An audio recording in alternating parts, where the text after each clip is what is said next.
해피 할로윈!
ปุ๊บ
Alrighty, I fixed everything up. I think everything is ready. Ooh. I set up Jinkle! coloring book. Thank you for the hydrate. I really appreciate it, Sakura. It's lovely having you here in the save game. In the stretch. Oh no. I feel like Mix It Up just does not want to be happy, does it? When you get a new program, you're just gonna get a new one. Mud redeems systems. Yeah. Thank you for the stretch as well. I will stretch and I will hydrate. Let's go into the library right now. So we're gonna still setting things up a little bit. Oh my goodness, that. I don't know why my sad toggle always toggles. Sad toggle. I will stretch.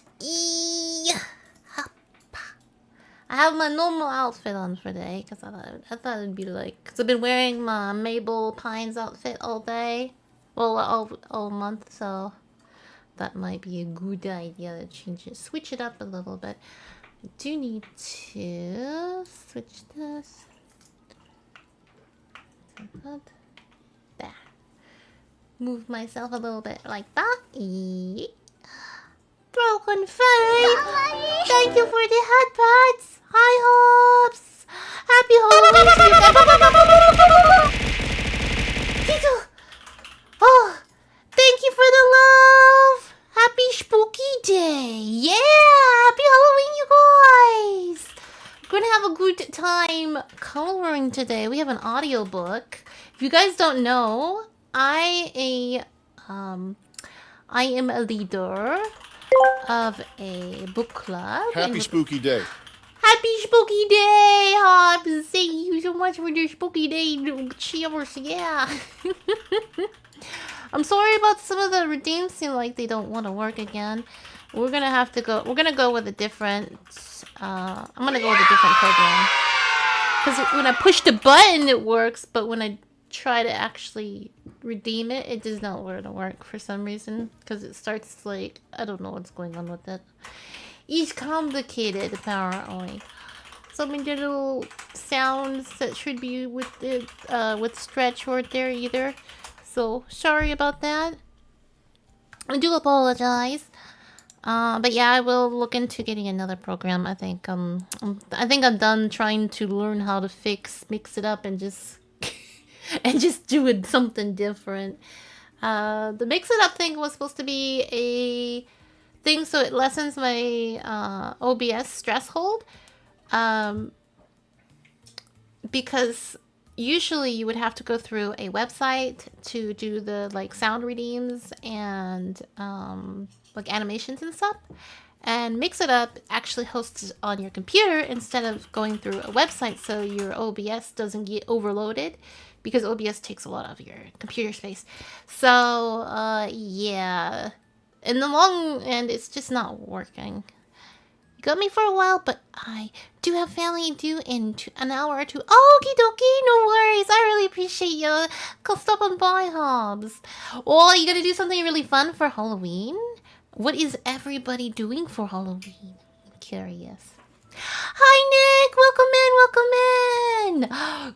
Good on you. You're my book club member, Nick. We are actually doing an audiobook for the Coraline today. If you want to listen in, you're gonna have like a nice, cozy stream listening to audiobook and coloring. Philia's making a cat pumpkin now. Oh, cute! I didn't get to make a pumpkin this year. Like my Halloween schedule for usually we do like a lot more. We usually make a pumpkin every year, but not this year. This year I bought a little ceramic one so I can set outside. So I actually didn't get to carve pumpkin this year. So this year though is coloring book. Apparently, probably coloring book, and like I'm gonna do some diamond painting. I have pumpkin diamond painting coasters, and you can diamond paint little pumpkins. They all have different faces on them, and you can put them for drinks and stuff. I have a sealant for the diamond painting. I don't know if it works very good for different for the coasters, because the coasters is like a water on it, and it just, I don't know.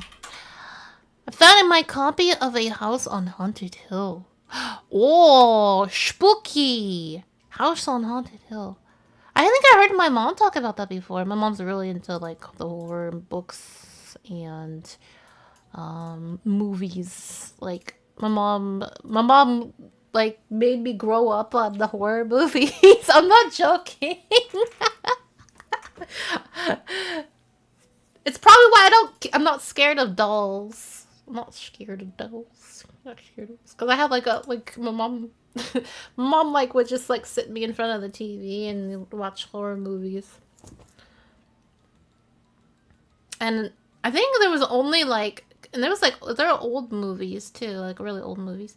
The Vincent Price movie from the 50s. I know the book. There's a book of it. The House on Haunted Hill. I know there's a book. Because I heard of the book. Because my mom's into those, like, horror books. Spooky books. 1 second. I need to grab something. Get everything ready. Okay, dokie. I'm gonna announce to our book club, because we are doing an audiobook of the book we're reading right now. If you guys don't want spoilers for the Coraline book, run away now. If you want to read it yourself. Uh-oh. Hi, Rococo. Hi, Wonder. Happy Halloween. How is your Halloween? Also wearing all the cool old movies. I wanna watch an old horror movie. I think that'd be fun. That means I got you on mute. Yeah. Don't listen to the audiobook. I am going to announce to everybody in the book club though that I'm listening to it in case they want to like cheat sheet. The dusty pages. Starting to listening to the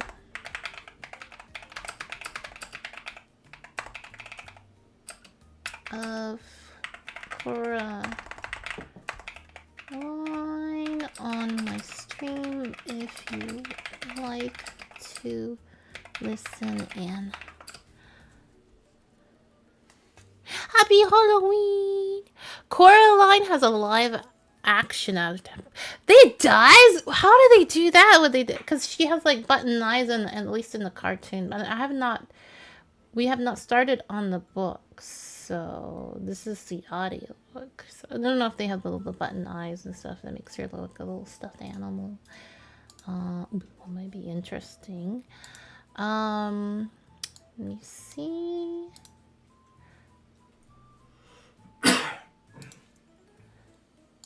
Gonna do that. I'm gonna do a little announcement for Discord, and then we're gonna start on the audiobook. And the coloring. You guys gonna help pick out a coloring page for me to color. I did. You know how I did a coloring page for my birthday. I did finish that. I just forgot to post that. I'll have to post that because I did finish that. You can also just like grab it and show you guys as well. It might be an idea. I can show you guys that I finished the coloring page because I didn't get to finish it before. Did you know that Bela Lugosi used his natural mannerisms and speaking voice for the role of Dracula, and it made it difficult for him to find other work because they thought he was in. Oh my gosh! Really?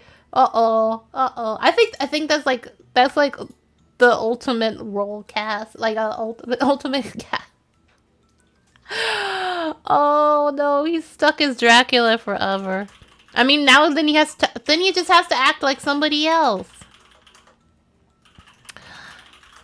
I mean, animated. Yeah, oh, I've seen the animated movie.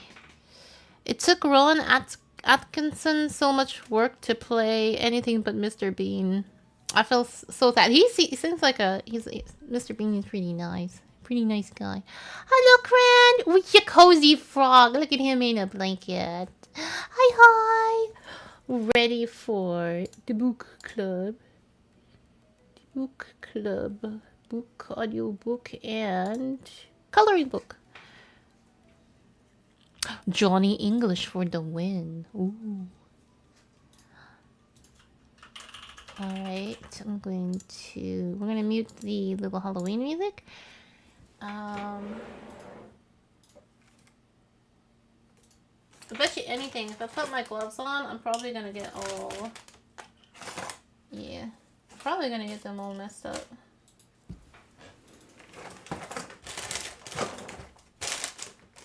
My new lace gloves.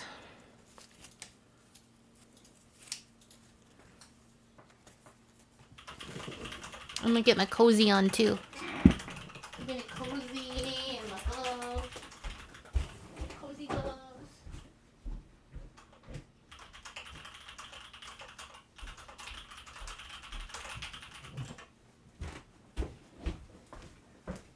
You guys gonna love my sweater is a strawberry. How fun is that?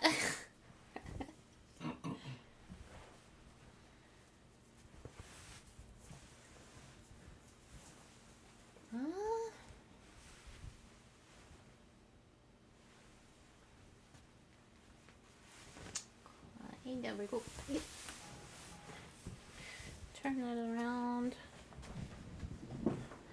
Like that. It's spooky.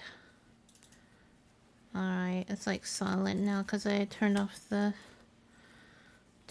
music so I can do the audiobook. There we go. Put that on. Hello. Hi. Oh yeah, you can see my strawberry sweater. It's a big comfy. It's one of those comfies.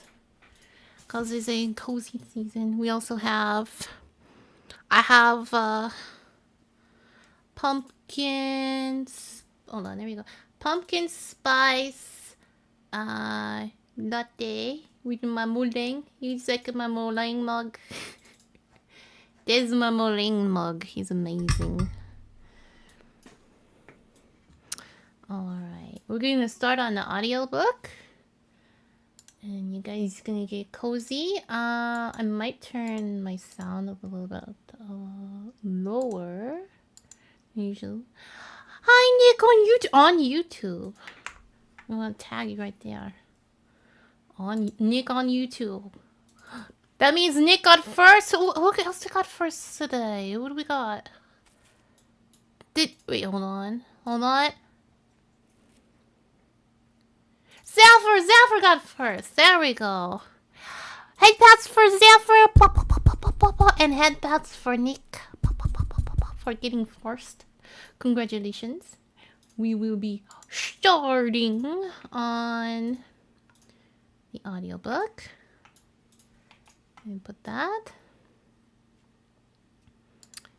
Alright, so we have this book right here. Oh, let me introduce this little coloring book real quick. This is Creepy Cute Illustrations for Your Inner Witch Spooky Coloring Book.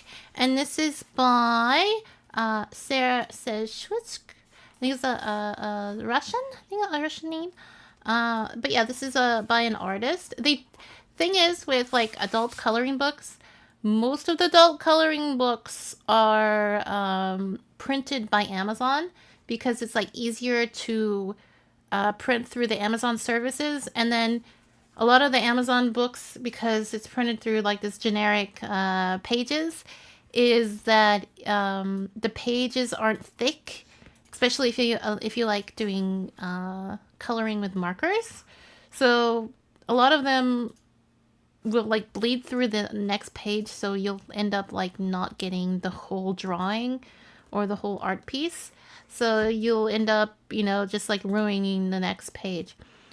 Or it'll get like, kind of soggy or bent up, and, overall the colors don't really like blend very good on the page. This one by Sarah, it has pretty nice paper. I did some research before I bought some of the coloring books I have. And this one is a really nice one. You see it has little by a artist. This is not AI art. But most of them are AI because it's easier to do because it'll just like mass produce them. He's a little frog with the pumpkin and he had a little spooky back. We're gonna pick we are going to pick, I'm gonna keep the music on a little bit longer. We're gonna pick a page. You guys tell me which one you guys like. And we're gonna color. So here's the other ones. Let's see. Here's the intro. You can turn this a little bit down a little bit. Intro. Hi there, my name is Sarah, and I'm an illustrator of creepy and cute, adorable illustrations. This collection is the accumulation of everything I love most: witchy artwork, intricate details, and whimsical, creepy, cute aesthetic. In this book, you follow a witch cat as she goes on about her day, crafting spells, making potions. Waitakaboop! Leaboop. Crafting, making potions and meeting her fellow creatures, ghosts, and dragons. Three-eyed beasts and more. Follow the stories. You color beautiful botanical images, delicately drawn creatures, and more spookily charming details. Whether you use colored pencils, ink pens, pastels, or other media, you make sure something spooktacular. Soak up all the meditative qualities of a coloring book while also exploring various color palettes to your heart's contents. The freedom is all yours. I'm so grateful you picked this book, and I hope it brings you relaxation, most artistic bliss. How lovely! And this is a little artwork she has on the side. What? Thank you for the confetti. I'll have to manually throw confetti. Bye-bye. There we go. And there's like a frog with some antlers. You see a little mushroom right here. You have a little devil who's smoking. Well, he's a devil. Yeah, that makes sense. Thank you for the save art. We done. I will shave my art. No, don't forget to save your art. I cannot save my art. Which actually I was actually drawing again yesterday. I had a really fun drawing session with my friend. Oh. I didn't get to hear the readings on this side. Did you hear the save art? It's a bit laggy because I have to push the button myself. Okay, here's the first page. We have is just like a clear sky with some clouds. And then we have little pumpkins. The pumpkins are super cute. I really like the pumpkins. No! So, hold on. Let me see. Let me try the reading. Oh no, don't forget to save your art. It's popping up on my OBS audio. That was weird. You can hear the music. Oh, okay, I just heard it. Okay, good. Alright, we'll have to like zoom out a little bit for the coloring page once we start coloring because it's kind of cutting off. But here's the first page. And here's the second. So we can actually just read the coloring book because it's actually a little book. Here's the second page. The artwork is so cute. Very cute. Meet Delada, the witch cat. Every morning she sweeps the friendly, mischievous ghosts outside. Go outside, ghost. Get out of here. Get out of here, ghost. Sweeping the ghost outside. So, since like this is probably going to bleed through a little bit, we'll probably have to put something on the back of this. But you see this paper right here? If you use marker, If it does bleed out, it's just gonna go onto the text on the other side. So that's not bad. It doesn't ruin the image. And here's the next coloring book page. It's very cute. You have little different trinkets, witchy trinkets and books. Ooh, there's a snake bookmark. Got a little witch broom and a hat, and we have this really cool mushroom necklace and some plants, teacup, and I think that's a bird skull. I'm not sure. And it says, there are many magical items in the witch's house. Some are more magical, others less are vial of enchanted mushrooms, an old volume, a self-wriggling goose feather. Oh, goose feather. And a new newt's tail, as well as a portrait of a grandmother. Dried herbs, quartz crystals, and a crow's skull. Use grandma cat right there. Delilah's favorite breakfast is a sardine treat, or sardine toast, sunny side up, egg, sweet pancakes, and pickled frog eyes, and a big cup of cappuccino. Ooh, frog eyes. Ew. So there's frog eye pancakes. And we have the little witch's hat, and we have the little dragon. He's trying to eat the pancake. And you have him like sitting at the table with his cappuccino. And then we have some like amazing portraits on the side. I love the artwork. It's really cute. Okay, let's see. Here's the next page. This page, this cat is really cute. Ah! With the little flowers and the little dragon on the shoulder. If you see a page that you guys like, just let me know.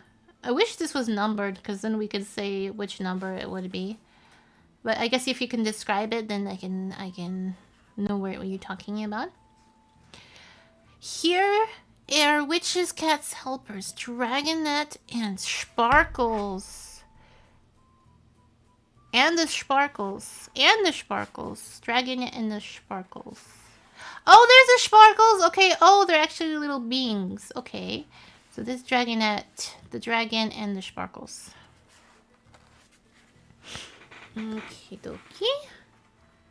Also, I realized I need to plug in the camera. Hold on. There. See, because seems like the camera is breaking a little bit. Okay. We have the next page. It's a bowl of axolotls. That's adorable. Fish bowl of axolotls. Cute. Says the fish tank is a baby axolotl hatchery. In the early stages of their lives, here's where they play and grow. Later on, they'll leave the hatchery and develop wings and often become witches' familiars. Oh, I want an axolotl familiar. That sounds cool. And then here is the next page. You have quite a few coloring pages in this book. There's a lot of them. I'm gonna have to pick one because I don't want the sun going down, because I won't be able to film very good when the sun goes down. Hello, cute little Godzilla! Hello, Godzilla! Hi, Rococo-chan! How are you doing? Oh, happy Halloween! We are looking at a very cute book for coloring. A coloring book by Sarah Sheshquick. My pet Cheeky's back with me watching you. Oh, hello, Cheeky! Hi, Cheeky! Oh, maybe Cheeky would like the cute coloring book. Has little stories on the side. Over here. How is your Halloween going, Godzilla? How is Cheeky's Halloween doing? You got any plans for today? I think I might get snacks in a minute. We needed Delilah harvest ingredients for potions in her spooky magical garden. Those look very spooky. That looks like a... what is it? From Harry Potter, the little plant, the screaming plant. And we have like little things that kind of look like alive. Oh, does it lag a little bit better? I think so, a tiny bit. Oh yeah, that's better. The video is not lagging anymore. Woohoo! Okay, never mind, I jinxed it. And this says... As Delilah passes the edges of the pond with a rare aquatic specimen, curious creatures poke their heads out of the water or even stretch their tentacles towards her. That's a scary pond. I would not want to put my hand in that. I would not want to put my hand in that.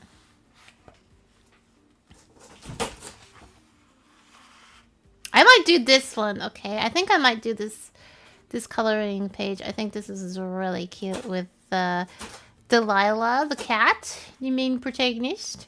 And he's in like a fish light bulb with flowers. It says, here's a rose terrarium with enchanted goldfish. Oh, very cute. I might need to like skim through this so we can go with the coloring. Very cute. My Halloween's been fun so far. Cheeky's had fun too. Oh, I'm glad. I dressed up as this sort of human version of Godzilla, and Cheeky's just cheeky. Cheeky doesn't need costume. Cheeky gets all the treats without the costume. Yeah. A Godzilla human. Like they just like a face paint or something. Face paint and like, did you like dress up in like little like a dino costume or like pajamas? I think that would be funny, like a like the Kigurumi. If you put the Kigurumi, like the dino Kigurumi on. I kind of always wanted one of the dino Kigurumis because it has the tail on it. Also, if you hear that shredding in the background, it's Coco. I might have to turn down my volume once we do the audiobook. And we have a couple of these pages. We're just going to skim through the pages because this book is kind of big. And this is also a really cute coloring page that I think would be cute to draw. Yeah, this one. We have Delilah with a dragon. The artwork in this is so cute. Here's a little forest. Very magical forest. Yeah. And then we have Delilah in a bottle. More bottles. What game is this? It's called the coloring book game. Hi, Braxton.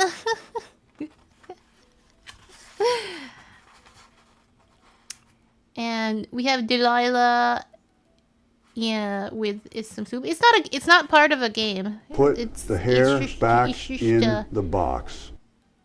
You don't want to go in the box. Gotta get it out. Bow! Bah! Head slam it out. Yeah, she gets treats even without costume, and she can scare people by pecking them. Some people are very scared of chickens. I can agree on that one. But I like chickens. Some eyeballs in a jar. Some jars. There's a lot of jars in this book. Lots of little things put in jars. This is eyeball cupcakes and stuff. Like little witchy stuff. And they have like descriptions all around here. And this it says, meet Delilah's friends, the owl, the salamander, and the fox. These is Delilah's friends. Okay.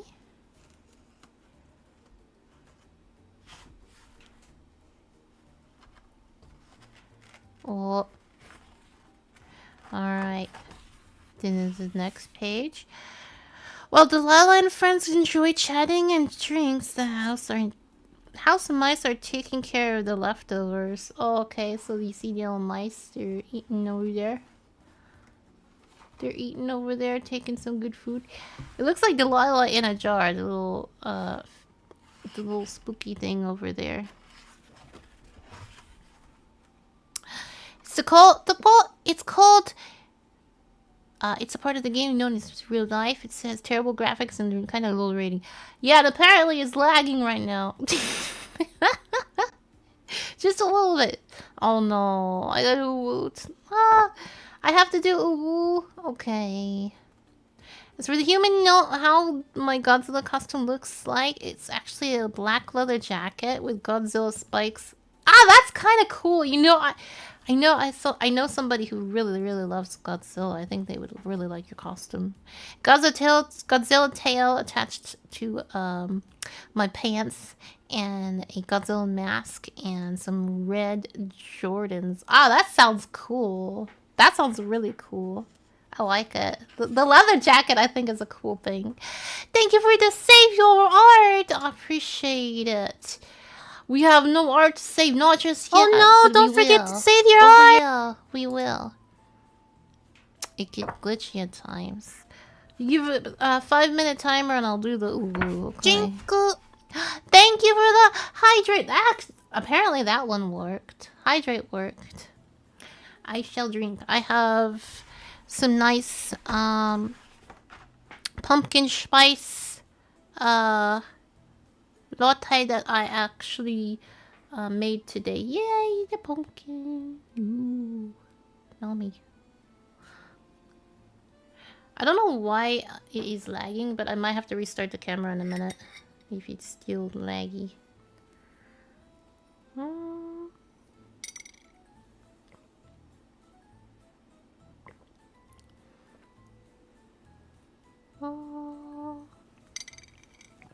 Thank you for the hydrate. The pumpkin spice is real good.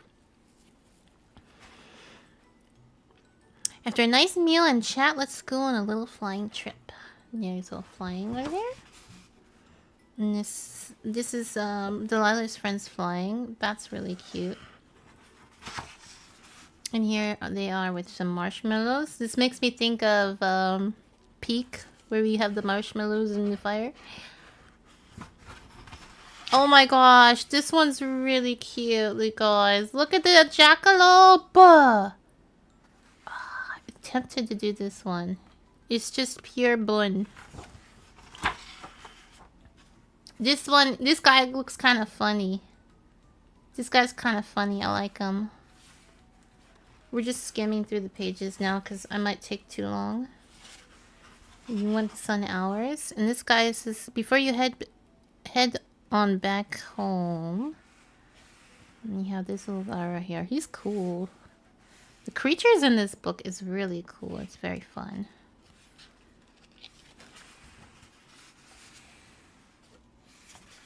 There's a little dragon right there. And that. He could be an MTG card. He could, couldn't he? He's cool. I like him a lot. I have to admit, I'm really enjoying the artist style. Maybe one year I'll make my own little coloring book for Rococo. Maybe next year. How about that? Maybe we'll do an Inktober. And at the end of Inktober, I do like a coloring book page, PDF or something where you could print it out. I think that would be really fun. Do something like around the library and stuff. I think that would be really fun. Ban being. How do you ban being me? Oh my gosh! Do I just like? How do we do this? Do we put what? Do I put forward on here for 5 minutes? Fun fact: the red Jordans on my Godzilla costume is a reference in those Fortnite Godzilla memes. Yes, Godzilla is in Fortnite and he has Jordans for some reason. Jordan's really? Okay, I have not seen him in the Fortnite. But I haven't played Fortnite. Actually, I have not played Fortnite before. Now disappear and have a black hole appear. Why do you want me to disappear, Braxton? Oh, okay. Braxton says disappear. Here's a game, fish game.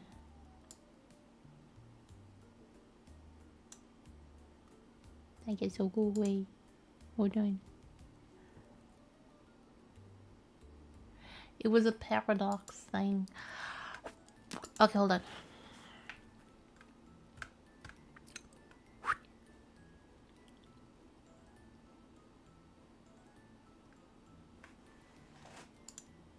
I am gone.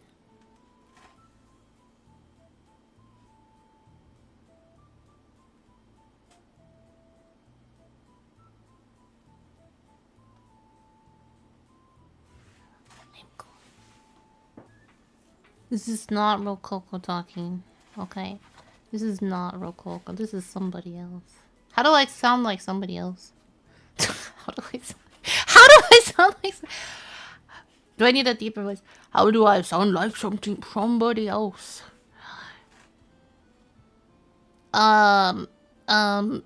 Just tune in with Rococo. That must be a big. Rococo will be here in 5 minutes, 60 seconds. I think. How do I not be me and ooh at the same time? You're confusing me, Braxton. You should have banned being nice. She would have struggled with it. Oh my gosh, no! No. Here's another magic cat. Oh, look at this. This is lazy Delilah. Chill out with a glass of weasel's milk. Chill out with a glass of weasel's milk.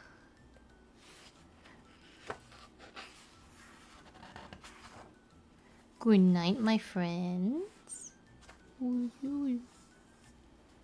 Look at the little star. Oh my goodness. That little one in the pocket. There's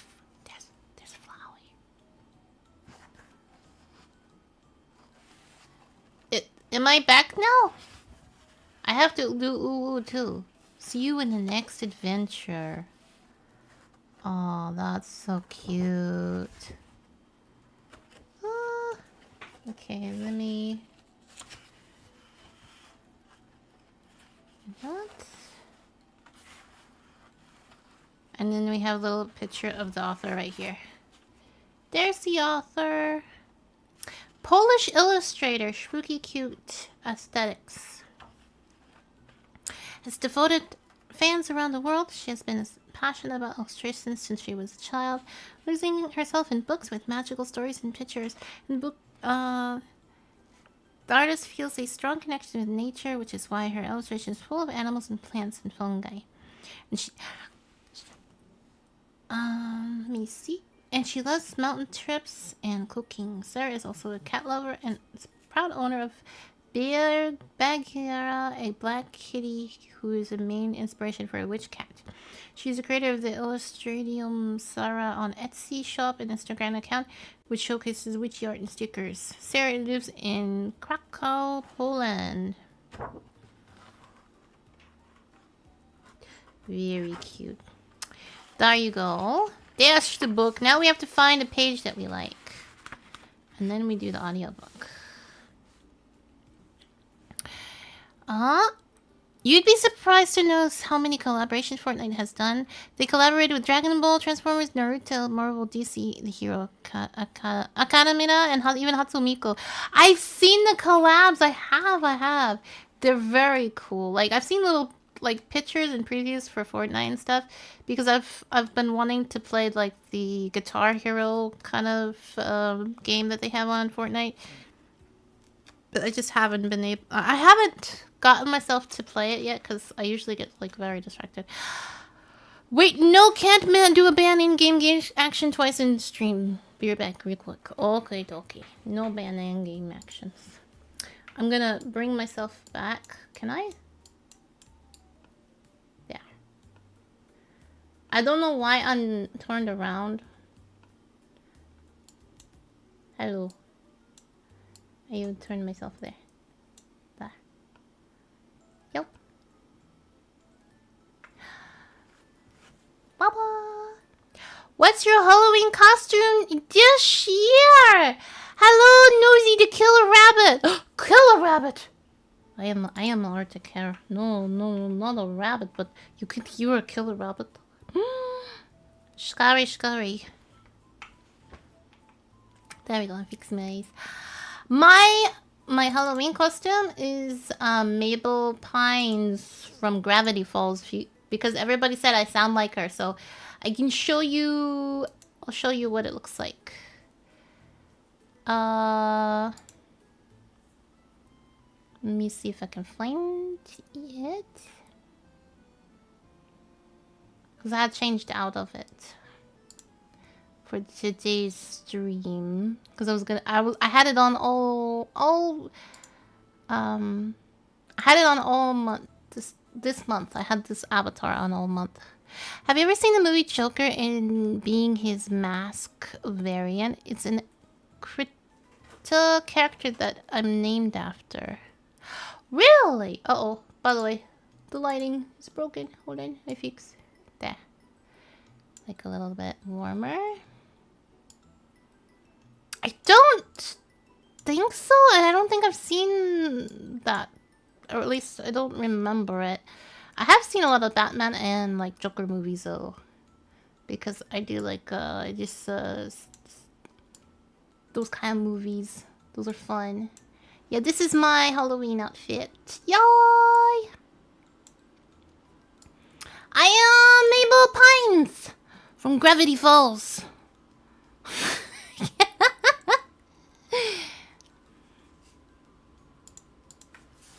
Alrighty.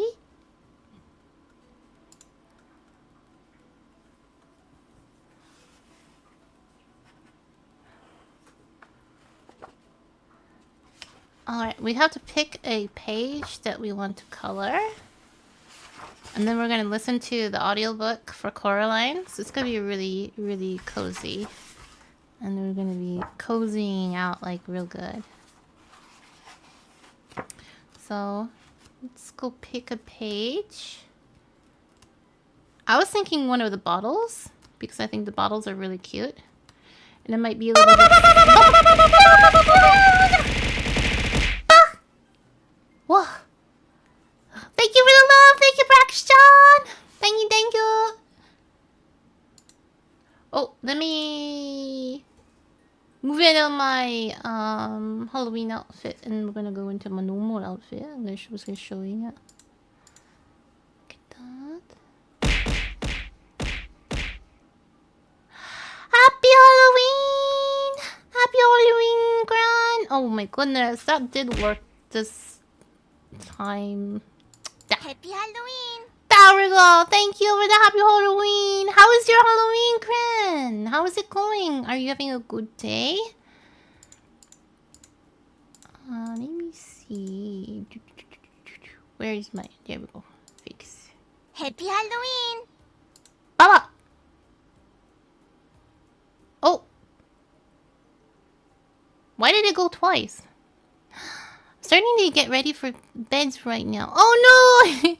Time zone switched. Was it already Halloween for you, or is it Halloween soon?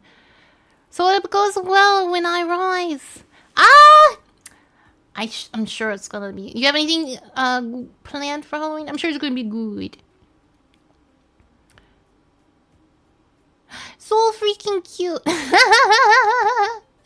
Bean, Jocelyn, Phoenix Joker. Oh, cool. His Joker when he applies the mask in the subway scene. I'm seeing a new movie tonight calling Good Fortune.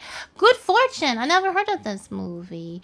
I also don't remember the subway scene. You know, the funny thing is, I only remember that one scene where Joker like blows up the hospital, because it was like a big controversy that like the button on on the Switch for the actor didn't actually activate, so he had like a genuine reaction to that, and which was kind of funny. I like that actor. I'm so sad that he passed away. Now, but it's early in the morning.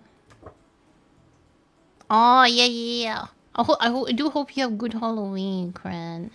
Rise from the coffin and rise from the grave. Have you guys saw a page that you guys like from the coloring book? Let me know. There is a bunny here. There is a bunny. We can color him. Yes, he has sparkles on his fur. See those little? It's like little sparkle marks. See that? He's a jackalope. I think he's a little jackalope. You seem to really want to do the bunny. The bunny is really cute.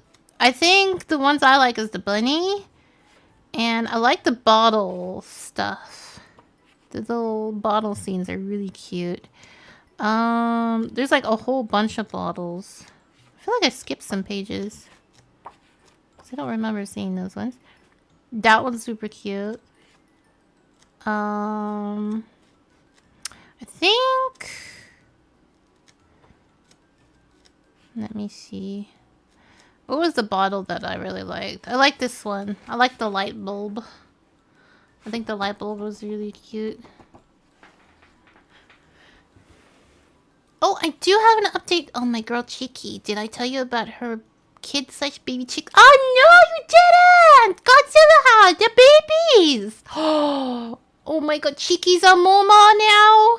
Chicky is a mama! Congratulations, Chicky! Chicky had babies! Chicky had babies! Oh, so cute! Aww. Yeah, one of her babies, which I named Larry. Larry, super cute. Oh no, died like a week ago. I'm so sorry. He was very sad. He's in a better place now. At least he didn't end up in the cave. Oh no.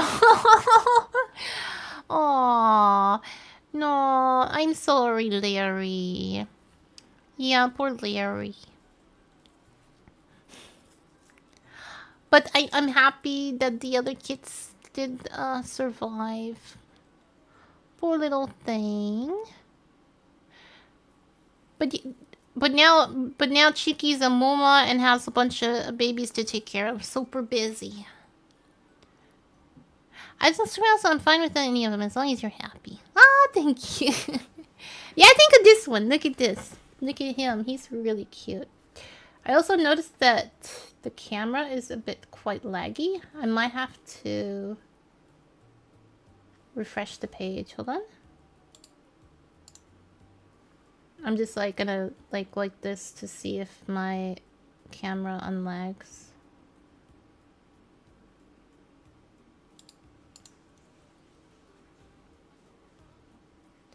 Refresh.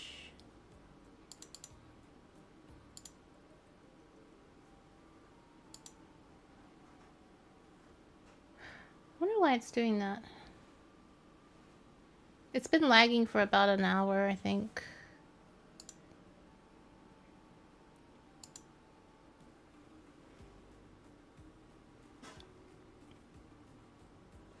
Okay, hold on one second. I'm gonna restart the cam and then we're gonna get the page going. Okay. I use a camera app, so the camera app in my phone for the camera. It's actually quite very useful.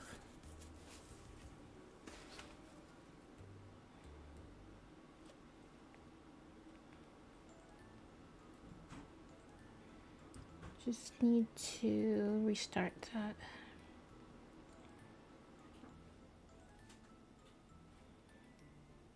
Hopefully restarting it is gonna get better with the lag.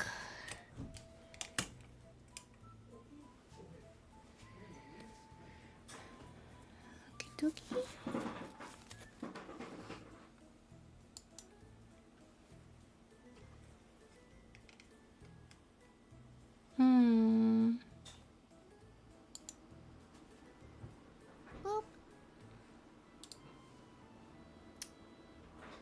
Yeah, boop.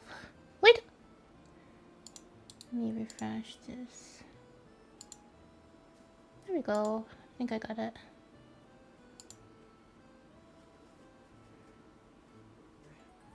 There we go. I fix.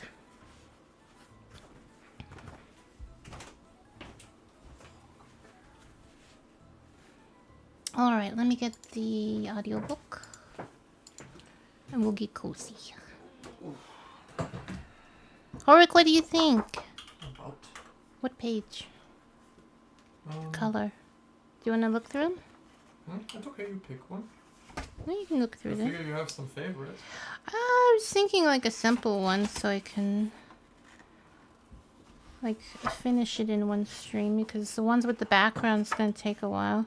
You can look through on here. It's probably yeah, easier. go with something that's simple then. Yeah, I was thinking a bottle. I mean, on paper you have about, what, 2 hours? The sun's gonna go down, yeah, you guys. And then I can't At then I most can't 2 hours then. Yeah. Because then you won't be able to see anything. It's gonna get dark. And the lighting is not really good for the camera, sadly. Just Pick doesn't one you work. think you can finish in an hour, and if it takes 30 minutes longer, then you're still good. Yeah, maybe the bottle, I think. Or actually, the bottle's the light bulb. It's cute. Light bulb is really cute. Alright, you guys. I'm going to start up the Coraline. Sorry it took so long. There we go. Did Warren tell you that I told him I see him in as a father figure? Ah, I did not know that. No. No, we did not say that. I did not get any. I didn't get any info on that. Ah. Oh, why is my mouth cutting out? She had them babies for months after taking her hubby's hey-heys. Cock-a-doodle-doo. Oh, God! What? You take a cock-a-doodle-doo? That came out very weird. I think so, Godzilla. I think so. And oh my God, oh my God, Cheeky's hubby is called Hey Hey. Oh my gosh, it's my favorite chicken. Hey Hey's my favorite chicken. It's my favorite chicken.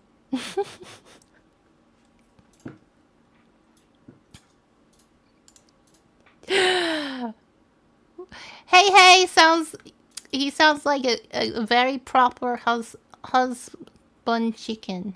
How's chicken, yeah. Are you guys doing an audiobook? Let me turn up the volume on this. Make sure we have sound. Good. Is that? She found a hedgehog and a snake skin, but no snake. I don't know why and a rock it's that like... looked... There we go. Hello there, and welcome to this complete reading of Coraline. Let's go ahead and tuck you in. Take a nice deep breath for me. And let's get down to sleep. Oh, we sleep now. No. By Neil Gaiman. Coraline discovered the door a little while after they moved into the house. It was a very old house. It had an attic under the roof and a cellar under the ground and an overgrown garden with huge old trees in it. Caroline's family didn't own all of the house. It was too big for that. Instead, they owned part of it. There were other people who lived in the old house. Miss Spink and Miss Forcible lived in the flat below Caroline's, on the ground floor. They were both old and round, and they lived in their flat with a number of aging Highland Terriers, who had names like Hamish and Andrew and Jock.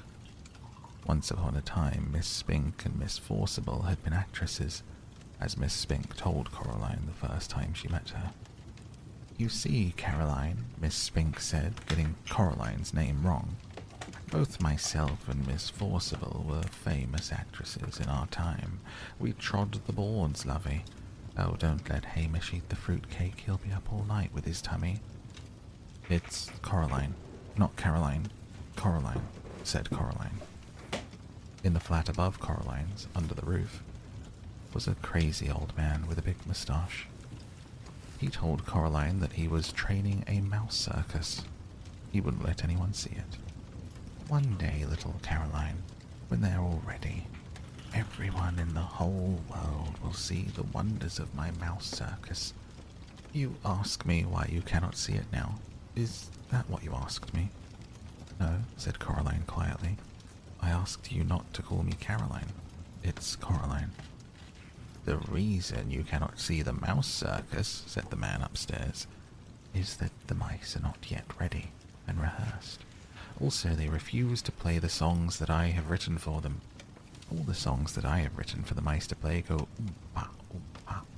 But the white mice will only play toodle-oodle, like that. I am thinking of trying them on different types of cheese. Coraline didn't think there really was a mouse circus. She thought the old man was probably making it up. The day after they moved in, Coraline went exploring. They do say She explored the garden. It was a big garden. At the very back was an old tennis court, but no one in the house played tennis, and the fence around the court had holes in it, and the net had mostly rotted away. What color should I put? There was a rose garden, an old one filled with stunted, fly-blown rose bushes. There was a rockery that was all rocks. There was a fairy ring made of squidgy brown toadstools which smelled dreadful if you accidentally trod on them. There was also a well. On the first day that Coraline's family moved in, Miss Spink and Miss Forcible made a point of telling Coraline how dangerous the well was, and they warned her to be sure she kept away from it.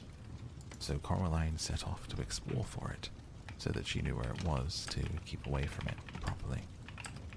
She found it on the third day, in an overgrown meadow besides the tennis court, behind a clump of trees. A low brick circle almost hidden in the high grass. The well had been covered up by wooden boards to stop anyone falling in. There was a small knothole in one of the boards, and Coraline spent an afternoon dropping pebbles and acorns through the hole and waiting and counting until she heard the plop as they hit the water far below. Coraline also explored for animals. She found a hedgehog and a snake skin, but no snake, and a rock that looked just like a frog, and a toad that looked just like a rock. There was also a haughty black cat who sat on walls and tree stumps and watched her, but slipped away if she ever went over to try and play with it. That was how she spent her first 2 weeks in the house, exploring the garden lunch, and Coraline had to make sure she dressed up warm before she went out, for it was a very cold summer that year. Hold on, you guys.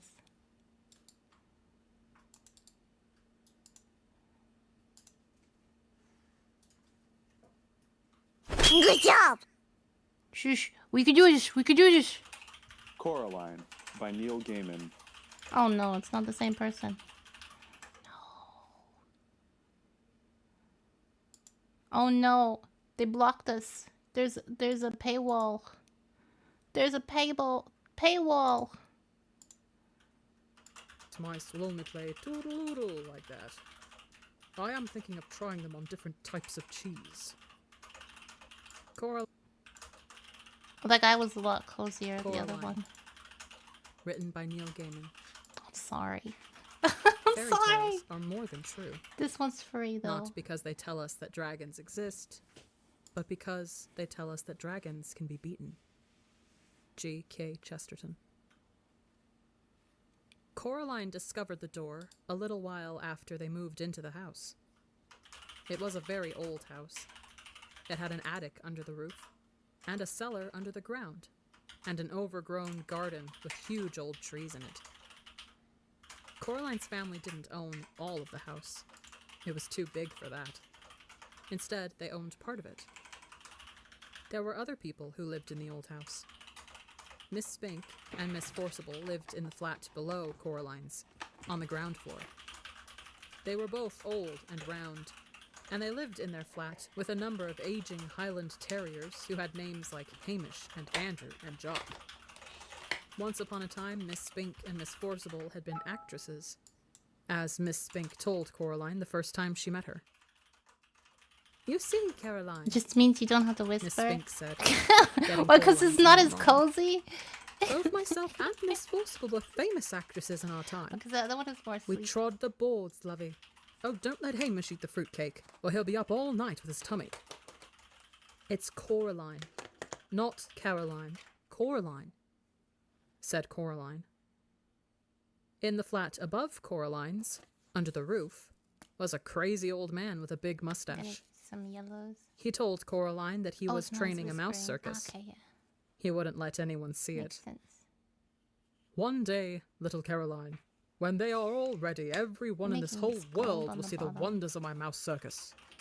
You ask me why you cannot see it now? Is that what you asked me?" "No," said Coraline quietly. "I asked you not to call me Caroline. It's Coraline." "The reason you cannot see the mouse circus," You can also use said this. the man upstairs, "is that the mice are not yet ready and rehearsed. Chameleon. Also, they refuse to play the songs I have written for them. All the songs I have written for the mice to play go whoompa, whoompa. But the white mice will only play toodle-oodle like that. I am thinking of trying them on different types of cheese." Coraline didn't think there really was a mouse circus. She thought the old man was probably making it up. The day after they moved in, Coraline went exploring. She explored the garden. It was a big garden. At the very back was an old tennis court. But no one in the house played tennis, You and the have to fence put around the marker court had upside holes in down it, so it and the does net this, had like, mostly ombre rotted away. effect. There was an old rose garden, filled with stunted, fly-blown rose bushes. There was a rockery that was all rocks. There was a fairy ring, made of squidgy brown toadstools which smelled dreadful if you accidentally trod on them. There was also a well. On the first day Coraline's family moved in, Miss Spink and Miss Forcible made a point of telling Coraline how dangerous the well was, and they warned her to be sure she kept away from it. So Coraline set off to explore for it, so that she knew where it was, to keep away from it properly. She found it on the third day, in an overgrown meadow beside the tennis court, behind a clump of trees, a low brick circle almost hidden in the high grass. The well had been covered up by the wooden boards, to stop anyone falling in. There was a small knothole in one of the boards, and Coraline spent an afternoon dropping pebbles and acorns through the hole and waiting, and counting, until she heard the plop as they What's hit the the water purple that far you below. wanted to put on, Braxton? Coraline for what, also what- explored for animals. Which on the image? She found a hedgehog, Also, I saw the and a paw. snake Look at the skin, paw. but no snake, Isn't it cute? and a rock that looked just like a frog, and a toad that looked just like a rock. Purple. There was on also a haughty black cat flower cat who sat fish. on walls and tree stumps and watched her, but slipped away if ever she went over to try to play with it. That was how she spent her first 2 weeks in the house, No one. What exploring object? the gardens and the grounds. Her mother made her come back inside for dinner and for lunch, and Coraline had to make sure she dressed up warm before she went out, for it was a very cold summer that year. But go out she did, exploring every day until the day it rained, when Coraline had to stay inside. "What should I do?" asked Coraline. "Read a book," said her mother. "Watch a video, play with your toys, go and pester Miss Spink and Miss Forcible, or the crazy old man upstairs." "No," said Coraline. "I don't want to do those things. I want to explore. Surprise me. Okay. I don't really mind what you do," said Coraline's mother, "as long as you don't make a mess." Maybe fish. Coraline Purple went over to the fish? window and watched That's a the rain surprise. come down. It wasn't the kind of rain you could go out in. It was the other kind. the kind that threw itself down from the sky and splashed where it landed. It was rain that meant business. And currently, its business was turning the gardens into a muddy, wet soup. Coraline had watched all the videos. She was bored with her toys, and she read all her books. She turned on the television. She went from channel to channel to channel, but there was nothing on but men in suits talking about the stock market and talk shows. Eventually, she found something to watch. It was the last half of a natural history program about something called protective coloration. She watched animals, birds, and insects, which disguised themselves as leaves or twigs or other animals to escape from things that could hurt them. She enjoyed it, but it ended too soon and was followed by a program about a cake factory. It was time to talk to her father. Coraline's father was home. Both of her parents worked, doing things on computers, which meant that they were home a lot of the time. Each of them had their own study. You look pretty. Hello, no matter Coraline, what. Thank you, he said when she came in, Appreciate it. without turning around. Said Coraline. I'm doing it's the raining. chameleon thing, which Yep, has a her blender that father. goes all the way down, it's bucketing down, and so it blends No. the colors said Coraline. It's together. just So raining. like has this like really Can I nice go outside? ombre effect. What'd your mother say? She says, "You're not going out in weather like that, Coraline Jones." Then no. But I want to carry on exploring. Then explore the flat, suggested her father. Look, here's a piece of paper and a pen. Count all the doors and windows. List everything blue. Mount an expedition to discover the hot water tank. And leave me alone to work. Can I go into the drawing room? The drawing room was where the Joneses kept the expensive and uncomfortable furniture Coraline's grandmother had left them when she died. Coraline wasn't allowed in there. Nobody went in there. It was only for Best.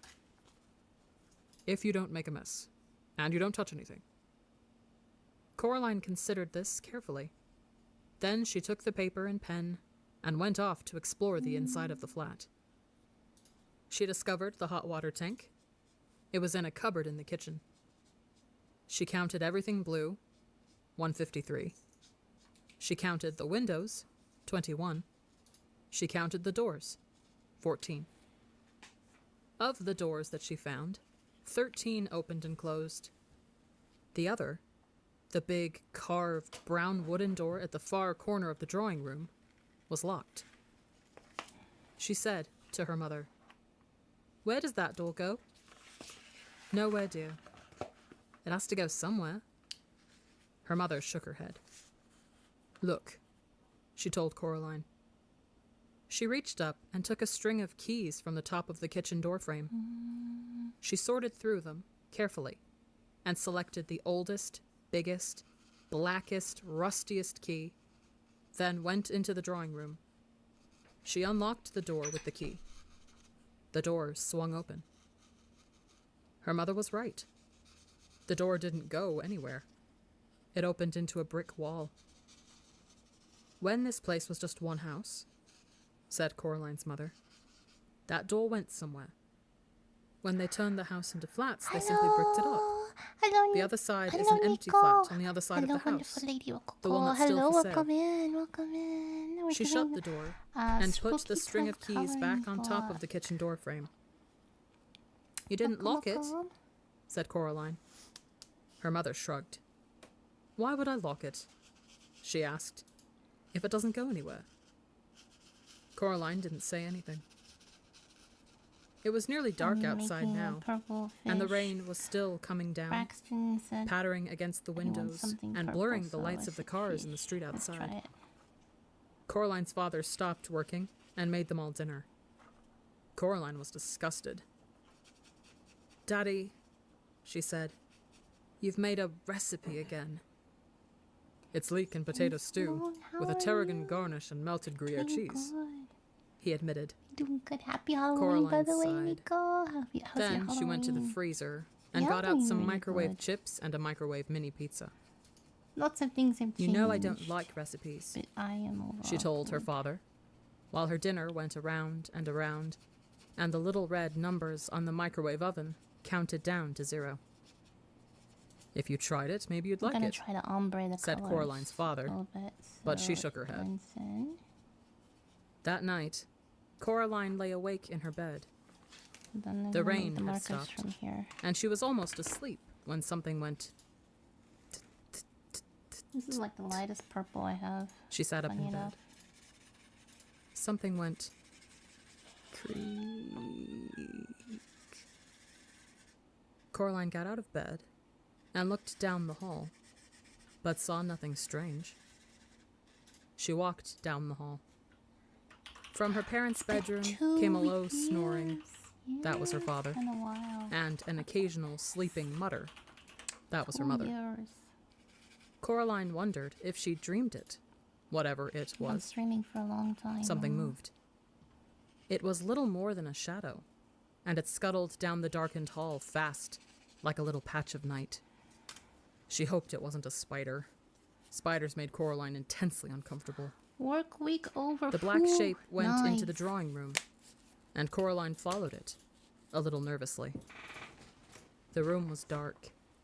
The only light came from the hall, and Coraline, who was standing in the doorway, cast a huge and distorted shadow onto the drawing room carpet. She looked like a thin, giant woman. Coraline was just wondering whether or not she ought to turn on the lights when she saw the black shape edge slowly out from beneath the sofa. This is a blender It paused, and then dashed silently across the carpet toward the farther corner of the room. There was no furniture in that corner of the room. Coraline turned on the light. There was nothing in the corner. Nothing but the old door that opened onto the brick wall. She was sure that her mother had shut that door, but now it was ever so slightly open. Just a crack. Coraline went over to it and looked in. There was nothing there, just a wall built of red bricks. Coraline closed the old wooden door, turned out the light, and went to bed. She dreamed of black shapes that slid from place to place, avoiding the light, until they were all gathered together under the moon. Little black shapes with little red eyes and sharp yellow teeth. It's They time started for me to sing. see if my long day We is are small, still on but we are many. track. We are many, Oh, what are you we doing are for small. Halloween? We are you were doing for here Halloween, before you Braxton? rose. We will be here when you fall. Their voices were high and whispering and slightly whiny. They made Coraline feel uncomfortable. Then Coraline dreamed a few commercials, and after that she dreamed of nothing at all. Oh my gosh, dreaming of The next commercials. day, Ooh, it had stopped raining, not but my a thick favorite. white fog had lowered over the house. I'm going for a walk, said Coraline. Since this Don't is go too far, Halloween, maybe said we her should do mother. like some And dress like, up warmly. black flowers with Coraline purples. put on Maybe her blue maybe coat with a hood, orange, red, her red something. scarf, and her yellow Wellington Oranges, boots. something like that. She went out. Miss Spink was walking her Can dogs, also make like since he has a magical Hello, wand, we can put Caroline, like said like, Miss smoke Spink. over there. Rotten weather. Yes, said Coraline. I played Portia once, said Miss Spink. Miss Forcible talks about her Ophelia, but it was my Portia they came to see when we trod the boards. Miss Spink was bundled up in pullovers and Little cardigans, pigtails so with she grandma. seemed more small and circular than ever. She looked like a And only large, assembled the fluffy bed egg. frame with 2 current beds. She wore thick Busy glasses day that made her today. eyes Boy, seem boy, this- huge. They used to send flowers to my dressing room. They did, At least at she the end of said. the day, I'll have a new bed. Oh, did? that sounds cozy. Asked Yeah, sounds like a good day. Miss Spink looked around cautiously, I have to looking get a new over bed first one soon, shoulder too. and then over the other, peering into I mists don't even as have though a someone bed. might be listening. It's a couch. Men, she whispered. Then What she do you know? tugged the dogs to heel and waddled off I really back need toward the that. house. Coraline continued her walk. And then she waddled away. She was 3/4 of the Waddle. way around the house when she saw Miss Forcible standing at the door to the flat she shared with Miss Spink. See what color Have you her seen Miss eyes. Spink, Caroline? Coraline told her that she had, and that Miss Spink was out walking the dogs. I do hope she doesn't get lost. It'll bring on her shingles if she does, you'll see, said Miss Forcible. You'd have to be an explorer to find your way around in this fog. I'm an explorer, said Coraline. Of course you are, lovey, said Miss Forcible. Don't get lost now. Coraline continued walking through the gardens in the grey mist. She always kept in sight of the house. After about 10 minutes of walking, she found herself back where she had started. The hair over her eyes was limp and wet, and her face felt damp. Ahoy, Caroline! Called the crazy old man upstairs. Oh, hello, said Coraline. She could hardly see the old man through the mist. He walked down the steps on the outside of the house that led up past Coraline's front door to the door of his flat. He walked down very slowly. Coraline waited at the bottom of the stairs. Yeah, alright, I'm back. The mice do not like the mist. Tell her let's He go told her. and go It makes their now so we whiskers can droop. have a head start. I don't like the mist much either. Okay, do we have a good... Have a Admitted great skin, Coraline. Rococo. Thank you. The Not old back man later. leaned Have a down, lovely Halloween. so Thank you, close Braxton. that the You bottoms too. of his Have a lovely mustache tickled Halloween. And Coraline's ear. congratulations on your new bed. I hope you have a The cozy mice night. have a message Yeah. for you, he whispered. Coraline Take didn't know what care. to say. The message is this. Don't go through the door. He paused. Does that mean anything to you? No, said Coraline. The old man shrugged. They are funny, the mice. They get things wrong. They got your name wrong, you know. They kept saying Coraline. Not Caroline. Not Caroline at all. He picked up a milk bottle from the bottom of the stairs and started back up to his attic flat. Coraline went indoors. Her mother was working in her study. Her mother's study smelled of flowers. What shall I do? Asked Coraline. When do you go back to school? Asked her mother. Next week, said Coraline. Said her mother. I suppose I shall have to get you new school clothes. Remind me, dear, or I'll forget. And she went back to typing things on the computer screen. What shall I do? Repeated Coraline. Draw something. Her mother passed her a sheet of paper and a ballpoint pen. Coraline tried drawing the mist. After 10 minutes of drawing, she still had a white sheet of paper with M-I-S-T written on it in one corner in slightly wiggly letters. She grunted and passed it to her mother. Very modern, dear, said Coraline's mother. Coraline crept into the drawing room and tried to open the old door in the corner. It was locked once more. She supposed her mother must have locked it again. She shrugged. Coraline went to see her father. He had his back to the door as he typed. Go away, he said cheerfully as she walked in. I'm bored, she said. Learn how to tap I dance, think I'm gonna try he suggested, without turning around. Coraline shook her head. some dark gray. Why don't you play with me? She asked. Busy, he said. Working, he added. He still hadn't turned around to look at her. Why don't you go bother Miss Spink and Miss Forcible? Coraline put on her coat and pulled up her hood and went out of the house. She went downstairs. She rang the door of Miss Spink and Miss Forcible's flat. Coraline could hear a frenzied woofing as the Scotty dogs ran out into the hall. See how that After a looks. while, Miss Spink opened the door. Oh, it's you, Caroline, she said. Angus, Hamish, Bruce, down now, lovies. It's only Caroline. Come in, dear. Would you like a cup of tea? The flat smelled of furniture polish and dogs. Yes, please, said Coraline. Miss Spink led her into a dusty Yeah, little room, making like these which dark she called the parlor. flowers. On the walls were black and white photographs of pretty women I think it'd and be theater cool. programs in frames. Miss Forcible was sitting in one of the armchairs, knitting hard.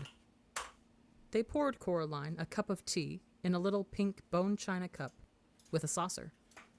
They gave her a dry Garibaldi biscuit to go with it. Miss Forcible looked at Miss Spink, picked up her knitting, and took a deep breath. Anyway, April, as I was saying, you still have to admit there's life in that old dog yet. Miriam, dear, neither of us is as young as we were. Madame Arcati, replied Miss Forcible. The nurse in Romeo, Lady Bracknell, character parts. They can't retire you from the stage. Now, Miriam, we agreed, said Miss Spink. Coraline wondered if they'd forgotten she was there. They weren't making much sense. She decided they were having an argument as old and comfortable as an armchair. The kind of argument that no one ever really wins or loses, but which can go on forever if both parties are willing. She sipped her tea.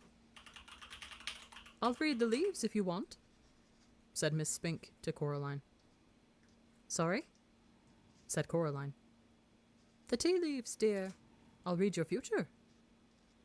Coraline passed Miss Spink her cup. Tea Miss leaves Spink to read the peered future. short-sightedly at the black tea leaves in the bottom. She pursed her lips. You know, Caroline, Thank you for the YouTube she sub. said after a while. You are in terrible danger. Bunnies! Miss Forcible snorted and put down We're her knitting. bunnies!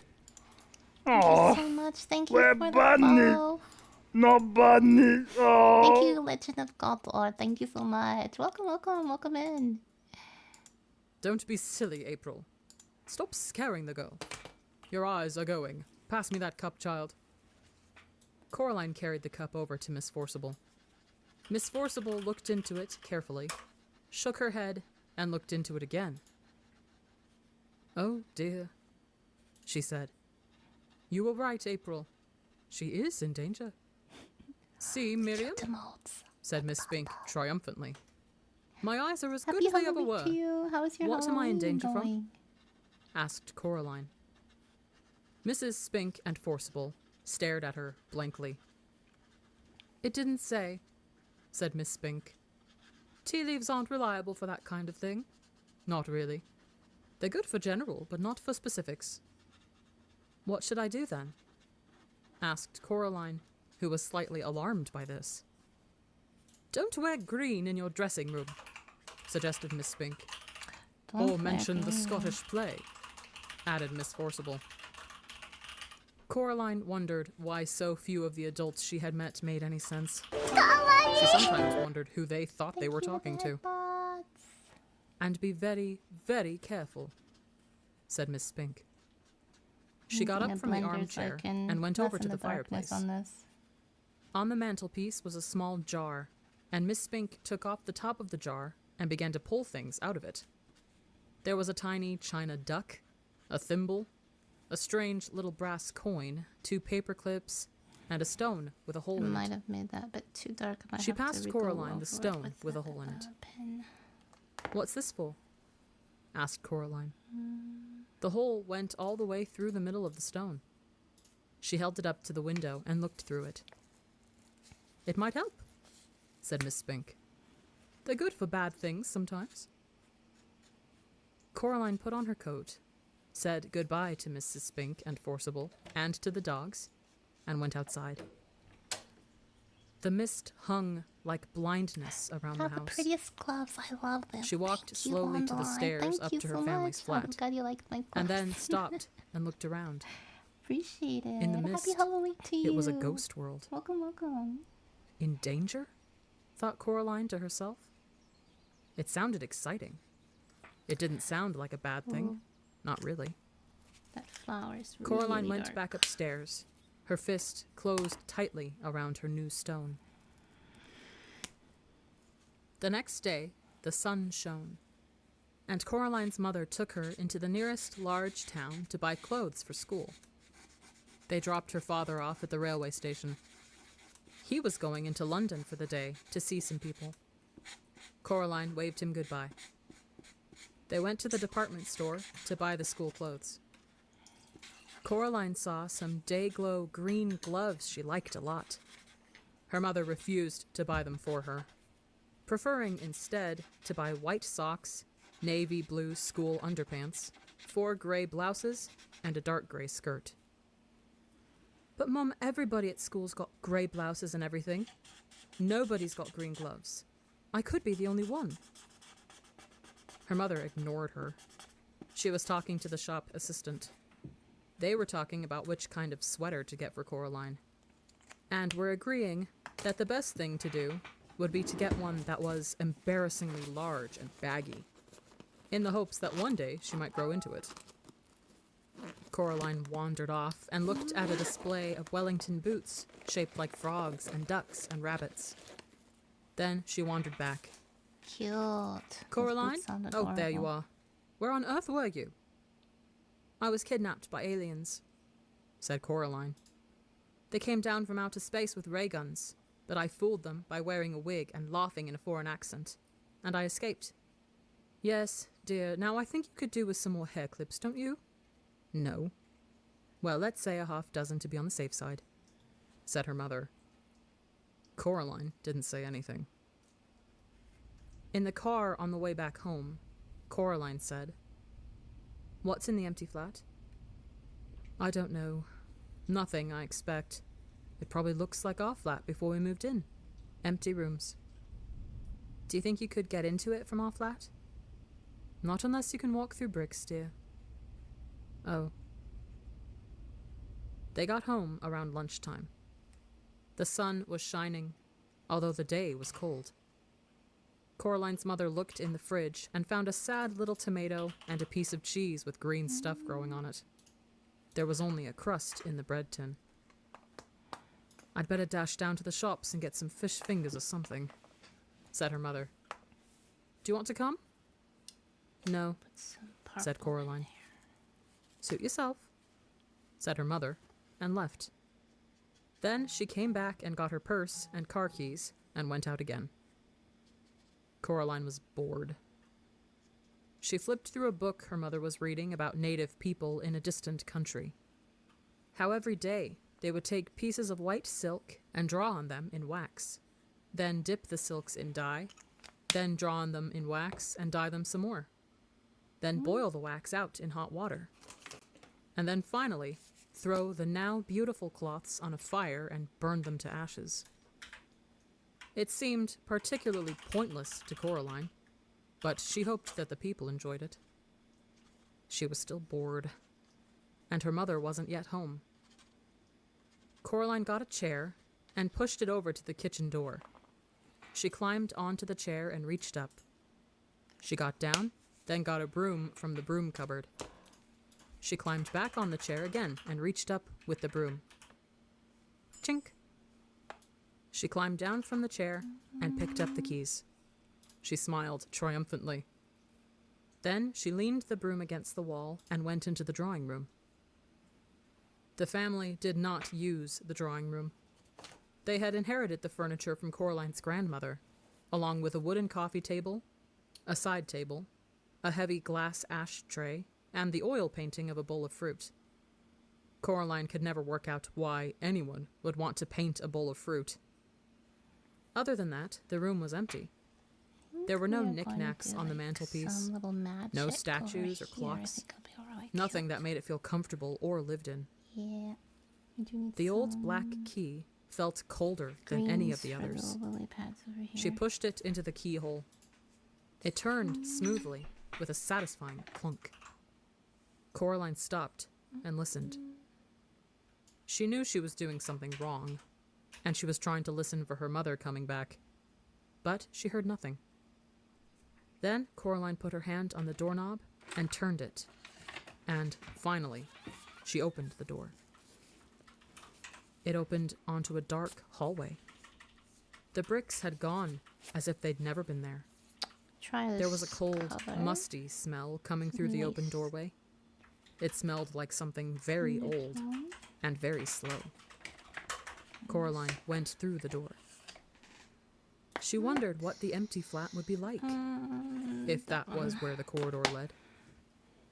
Coraline walked down the corridor uneasily. There was something very familiar about it. The carpet beneath her feet was the same carpet they had in her flat. The wallpaper was the same wallpaper they had. The picture hanging in the hall was the same that they had hanging in their hallway at home. She knew where she was. She was in her own home. She hadn't left. She shook her head, confused. She stared at the picture hanging on the wall. No, it wasn't exactly the same. The picture they had in their own hallway showed a boy in old-fashioned clothes staring at some bubbles. But now, the expression on his face was different. He was looking at the bubbles as if he was planning to do something very nasty indeed to them. And there was something peculiar about his eyes. Coraline stared at his eyes, trying to figure out what exactly was different. She almost had it when somebody said, "Coraline?" It sounded like her mother. Coraline went into the kitchen where the voice had come from. A woman stood in the kitchen with her back to Coraline. She looked a little like Coraline's mother, only her skin was white as paper. Only she was taller and thinner. Only her fingers were too long, and they never stopped moving. And her dark red fingernails were curved and sharp. "Coraline?" the woman said. "Is that you?" And then she turned around. Her eyes were big, black buttons. "Lunchtime, Coraline," said the woman. "Who are you?" Button eyes. asked Coraline. "I'm your other mother," said the woman. "Go and tell your other father that lunch is ready." She opened the door of the oven. Suddenly, Coraline realized how hungry she was. It smelled wonderful. "Well, go on." Coraline went down the hall to where her father's study was. She opened the door. There was a man in there, sitting at the keyboard with his back to her. "Hello," said Coraline. She said to say that lunch is ready." The man turned around. His eyes were buttons, big and black and shiny. "Hello, Coraline," he said. "I'm starving." He got up and went with her into the kitchen. They sat at the kitchen table, and Coraline's other mother brought them lunch. A huge golden brown roasted chicken, fried potatoes, tiny green peas. Coraline shoveled the food into her mouth. It tasted wonderful. "We've been waiting for you for a long time," said Coraline's other father. "For me?" "Yes," said the other mother. "It wasn't the same here without you. But we knew you'd arrive one day, and then we could be a proper family. Would you like some more chicken?" It was the best chicken that Coraline had ever eaten. See if I can make this like Her mother melt. sometimes made chicken, but it was always out of packets or Darkness frozen, into light. and was very dry, and it never tasted of anything. When Coraline's father cooked chicken, he bought real chicken, but he did strange things to it, like stewing it in wine, or stuffing it with prunes, or baking it in pastry. And Coraline would always refuse to touch it on principle. She took some more chicken. "I didn't know I had another mother," said Coraline, cautiously. "Of course you do. Everyone does," said the other mother, her black button eyes gleaming. "After lunch I thought you might like to play in your room with the rats." "The rats? From upstairs?" Coraline had never seen a rat, except on television. She was quite looking forward to it. This was turning out to be a very interesting day after all. After lunch, her other parents did the washing up, and Coraline went down the hall to her other bedroom. It was different from her bedroom at home. For a start, it was painted in an off-putting shade of green and a peculiar shade of pink. Coraline decided that she wouldn't want to have to sleep in there, but that the color scheme was an awful lot more interesting than her own bedroom. There were all sorts of remarkable things in there she'd never seen before. Wind-up angels that fluttered around the bedroom like startled sparrows. Books with pictures that writhed and crawled and shimmered. Little dinosaur skulls that chattered their teeth as she passed. A whole toy box filled with wonderful toys. This is more like it, thought Coraline. She looked out of the window. Outside, the view was the same one she saw from her own bedroom. Trees, fields, and beyond them, on the horizon, distant purple hills. Something black scurried across the floor and vanished under the bed. Coraline got down on her knees and looked under the bed. 50 little red eyes stared back at her. Creepy. "Hello," said Coraline. "Are you the rats?" They came out from under the bed, blinking their eyes in the light. They had short, soot-black fur, little red eyes, pink paws like tiny hands, and pink, hairless tails like long, smooth worms. "Can you talk?" she asked. The largest, blackest of the rats shook its head. It had an unpleasant sort of smile, Coraline thought. "Well," asked Coraline, "what do you do?" The rats formed a circle. Then they began to climb on top of each other, carefully but swiftly, until they formed a pyramid with the largest rat at the top. The rats began to sing, in high, whispery voices. "We have teeth and we have tails. We have tails, we have eyes. We were here before you fell. You will be here when we rise." It wasn't a pretty song. Coraline was sure she'd heard it before, or something like it, although she was unable to remember exactly where. Then the pyramid fell apart, and the rats scampered, fast and black, toward the door. The other crazy old man upstairs was standing in the doorway, holding a tall black hat in his hands. The rats scampered up him, burrowing into his pockets, into his shirt, up his trouser legs, down his neck. The largest rat climbed onto the old man's shoulders, swung up on the long gray mustache, past the big black button eyes, and onto the top of the man's head. In seconds, the only evidence that the rats were there at all were the restless lumps under the man's clothes, forever sliding from place to place across him. And there was still the largest rat, who stared down, with glittering red eyes, at Coraline from the man's head. The old man put his hat on, and the last rat was gone. "Hello, Coraline," said the other old man upstairs. I'm gonna look at "I the heard color you were palette here. real quick. It is time for the rats to have their dinner, but you can come up with me if you like and watch them feed." There was something hungry in the old man's button eyes that made Coraline feel uncomfortable. Okay. "No, thank you," she said. "I'm going outside to explore." The old man nodded, very slowly. Coraline could hear the rats whispering to each other, although she could not tell what they were saying. She was not certain that she wanted to know what they were saying.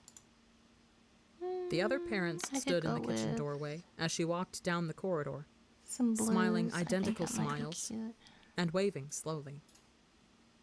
"Have a nice time outside," said her other mother. "We'll just wait here for you to come back," said her other father. When Coraline got to the front door, she turned back and looked at them. They were still watching her, and waving and smiling. Coraline walked outside and down the steps. The house looked exactly the same from the outside, or almost exactly the same. Around Miss Spink and Miss Forcible's door were blue and red light bulbs that flashed on and off, spelling out words. The lights chasing each other around the door. On and off, around and around. "Astounding" was followed by "a theatrical," and then "triumph." It was a sunny, cold day, exactly like the one she'd left. There was a polite noise from behind her. She turned around. Standing on the wall next to her was a large black cat. identical to the large black cat she'd seen on the grounds at home. "Good afternoon," said the cat. His voice sounded like the voice at the back of Coraline's head, the voice she thought words in, but a man's voice, not a girl's.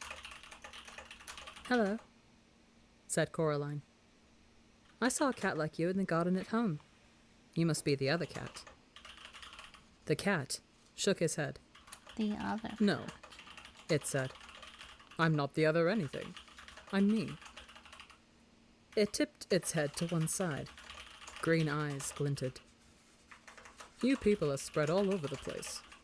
Cats, on the other hand, keep ourselves together, if you see what I mean." "I suppose. But if you're the same cat I saw at home, how can you talk?" "Cats don't have shoulders, not like people do." But the cat shrugged, in one smooth movement that started at the tip of the tail and ended in a raised movement of its whiskers. "I can talk." "Cats don't talk at home." "No?" said the cat. "No," said Coraline. The cat leaped smoothly from the wall to the grass near Coraline's feet. It stared up at her. "Well, you're the expert on these things," said the cat dryly. "After all, what would I know? I'm only a cat." It began to walk away, head and tail held high and proud. "Come back," said Coraline. "Please, I'm sorry. I really am." The cat stopped walking, sat down, and began to wash itself thoughtfully, apparently unaware of Coraline's existence. We could be friends, you know," said Coraline. "We could be rare specimens of an exotic breed of African dancing elephants," said the cat. "But we're not. At least," it added cattily, after darting a brief look at Coraline, "I'm not." Coraline sighed. "Please, what's your name?" Coraline asked the cat. "Look, I'm Coraline, okay?" The cat yawned slowly, carefully, revealing a mouth and tongue of astonishing pinkness. "Cats don't have names," it said. "No?" said Coraline. "No," said the cat. I did not know cats. "Now, you people have names. That's because you don't know who you are. We know who we are, so we don't need names." There was something irritatingly self-centered about the cat, Coraline decided, as if it were, in its opinion, the only thing in any world or place that could possibly be of any importance. Half of her wanted to be very rude to it. The other half of her wanted to be polite and deferential. The polite half won. "Please, what is this place?" The cat glanced around briefly. "It's here," said the cat. "I can see that. Well, how did you get here?" "Like you did. I walked," said the cat. "Like this." Coraline watched as the cat walked slowly across the lawn. It walked behind a tree, but didn't come out the other side. Coraline went over to the tree and looked behind it. The cat was gone. She walked back toward the house. There was another polite noise from behind her. It was the cat. "By the by," it said, "it was sensible of you to bring protection. I'd hang on to it if I were you." "Protection?" "That's what I said," said the cat. "And anyway," it paused and stared intently at something that wasn't there. Then it went down into a low crouch and moved slowly forward, 2 or 3 steps. It seemed to be stalking an invisible mouse. Abruptly, it turned tail and dashed for the woods. It vanished among the trees. Coraline wondered what the cat had meant. She also wondered whether cats could all talk where she came from, and just chose not to, or whether they could only talk when they were here, wherever here was. She walked down the brick steps to the Mrs. Spink and Forcible's front door. The blue and red lights flashed on and off. The door was open, just slightly. She knocked on it, but her first knock made the door swing open, and Coraline went in. She was in a dark room that smelled of dust and velvet. The door swung shut behind her, and the room was black. Coraline edged forward into a small anteroom. Her face brushed against something soft. It was cloth. She reached up her hand and pushed at the cloth. It parted. She stood blinking on the other side of the velvet curtain in a poorly lit theater. Far away, at the edge of the room, was a high wooden stage, empty and bare, a dim spotlight shining onto it from high above. There were seats between Coraline and the stage, rows and rows of seats. She heard a shuffling noise, and a light came toward her, swinging from side to side. When it was closer, she saw the light was coming from a flashlight being carried in the mouth of a large black Scotty dog, its muzzle gray with age. "Hello," said Coraline. The dog put the flashlight down on the floor and looked up at her. "Right, let's see your ticket," he said gruffly. "Ticket?" "That's what I said. Ticket. I haven't got all day, you know. You can't watch the show without a ticket." Coraline sighed. "I don't have a ticket," she admitted. "Another one," said the dog gloomily. "Come in here, bold as anything. Where's your ticket? Haven't got one. I don't know." It shook its head, then shrugged. "Come on, then." He picked up the flashlight in his mouth and trotted off into the dark. Coraline followed him. When he got near the front of the stage, he stopped and shone the flashlight onto an empty seat. Coraline sat down, and the dog wandered off. As her eyes got used to the darkness, she realized that the other inhabitants of the seats were also dogs. There was a sudden hissing noise from behind the stage. Coraline decided it was the sound of a scratchy old record being put into a record player. The hissing became the noise of trumpets, and Miss Spink and Miss Forcible came onto the stage. Miss Spink was riding a one-wheeled bicycle and juggling balls. Miss Forcible skipped behind her, holding a basket of flowers. She scattered the flower petals across the stage as she went. They reached the front of the stage, and Miss Spink leapt nimbly off the unicycle, and the two old women bowed low. All the dogs thumped their tails and barked enthusiastically. I might want to check your DMs. Coraline Yeah, I'll have to clapped do it later. politely. A little bit later. I want to Then finish they this up unbuttoned before their it gets fluffy dark. round It's getting coats late. and opened them. In a minute. But their coats weren't all that Let's see opened. if I can Their faces make opened this too, work. like I'll have empty to check later. Is shells. this an emergency? And out of the old, empty, fluffy round bodies stepped two young women. They were thin and pale and quite pretty and had black button eyes. The new Miss Spink was wearing green tights and high brown shoes that went most of the way up her legs. The new Miss Forcible wore a white dress and had flowers in her long yellow hair. Coraline pressed back against her seat. Miss Spink went off the stage, and the noise of trumpets this darker a squealed little as the bit, I gramophone needle dug its way across the record and was pulled off. "This is my favorite bit," whispered the little dog in the seat next to her. The other Miss Forcible picked a knife out of a box on the corner of the stage. "Is this a dagger that I see before me?" she asked. "Yes," shouted all the little dogs. "It is." Miss Forcible curtsied, and all the dogs applauded again. Coraline didn't bother clapping this time. Miss Spink came back on. She slapped her thigh, and all the little dogs woofed. "And now," Miss Spink said, Miriam and I proudly present a new and exciting addendum to our theatrical exposition. Do I see a volunteer? The little dog next to Coraline nudged her with its front paw. That's you, it hissed. Coraline stood up and walked up the wooden steps to the stage. Can I have a big round of applause for the young volunteer? Asked Miss Spink. The dogs woofed and squealed and thumped their tails on the velvet seats.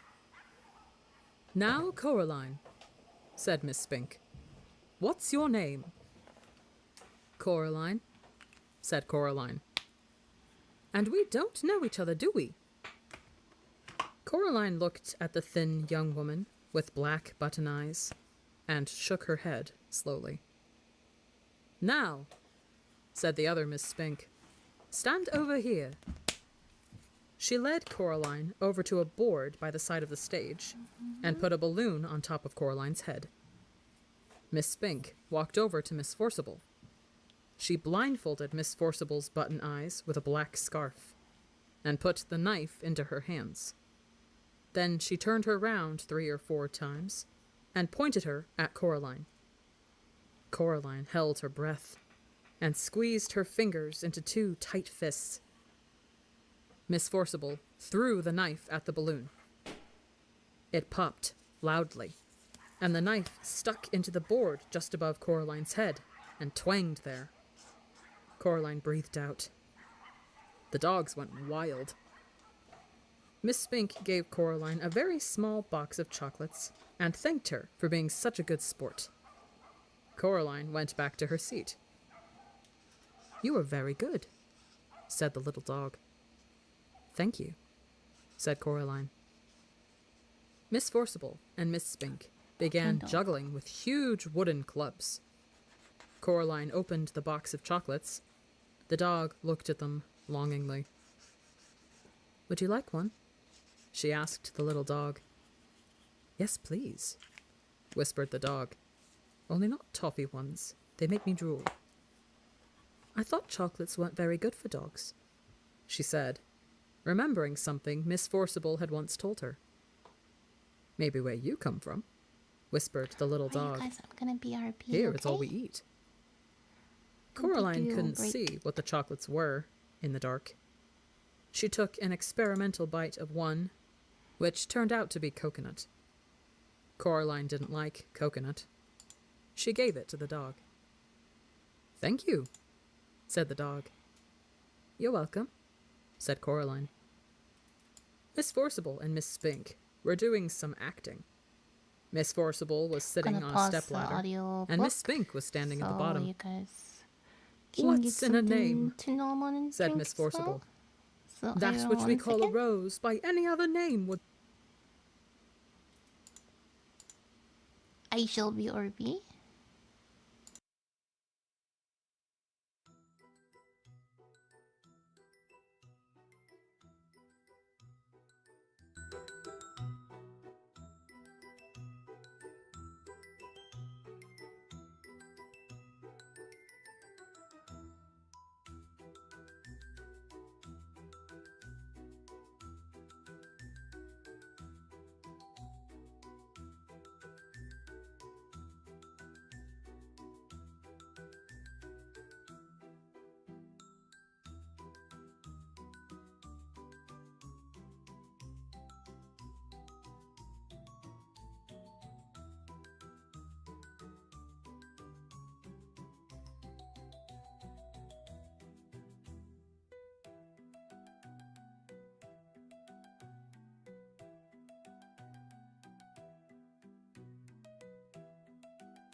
Alright, I'm back. Situate myself a little bit. We're gonna try to get the sunlight hours so it doesn't get too dark. So I'm afraid of getting dark.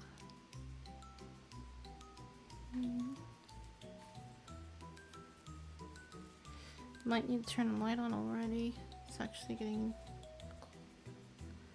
soon. It's getting dark. I was trying to hopefully see if I can actually get this done today. I don't think I'm gonna be able to, because I was doing this little lighting effect and I was like thinking I would like to do the background of this, because then it would be have like this little darkness that goes out there. Yo, wearing got birds the word. Is bird the word? Bird's the word. Let's go back to Caroline for a bit. Coraline. That? The smell is sweet. Have you got any more chocolates? Said the dog. Chocolate. Coraline gave the dog another chocolate. I have I know not how to tell thee who I am, said Miss Spink to Miss I have Forcible. some This pumpkin bit spice. finishes soon, Pumpkin spice whispered still. the dog. I still need to drink Then it. they start folk dancing. This is my morning. How long mug. does this go on The for? morning- Asked Coraline. morning The mug. theatre. Eat the pup. It's All the okay. time, said the dog. Forever and always, Are you winning? Here, Am I winning? said Coraline. Not yet. Keep the chocolates, Soon, maybe. Thank Maybe you. we win. said the dog. Coraline stood up. See you soon, said the dog. I got the like Bye, little black flowers said and stuff, Coraline. and it's gonna be like. She walked out of the theatre Oh, boy. and back into the garden. She had to blink her eyes at the daylight. Her other parents were waiting for her in the garden, standing side by side. They were smiling. Did you have a nice time? Asked her other mother. It was interesting, said Coraline. The three of them walked back up to Coraline's other house together. Coraline's other mother stroked Coraline's hair with her long white fingers. Her other Coraline mother. shook her head. Don't do that, said Coraline. Her other mother took her hand away. So, said her other father. Do you like it here? I suppose, said Coraline. It's much more interesting than at home. They went inside. I'm glad you like it, said Coraline's mother, because we'd like to think that this is your home. You can stay here forever and always, if you want to. Said Coraline. She put her hand in her pockets and thought about it. Her hand touched the stone that the real Miss Spink and Forcible had given her the day before, the stone with the hole in it. If you want to stay, said her other father, there's only one little thing we'll have to do, so you can stay here forever and always. They went into the kitchen.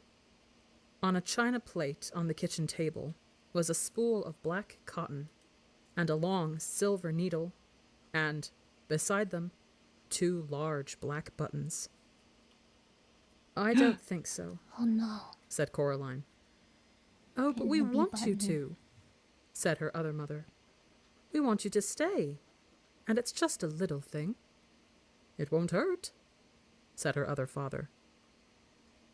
Coraline knew that when grown-ups told you something wouldn't hurt, it almost always did. She shook her head.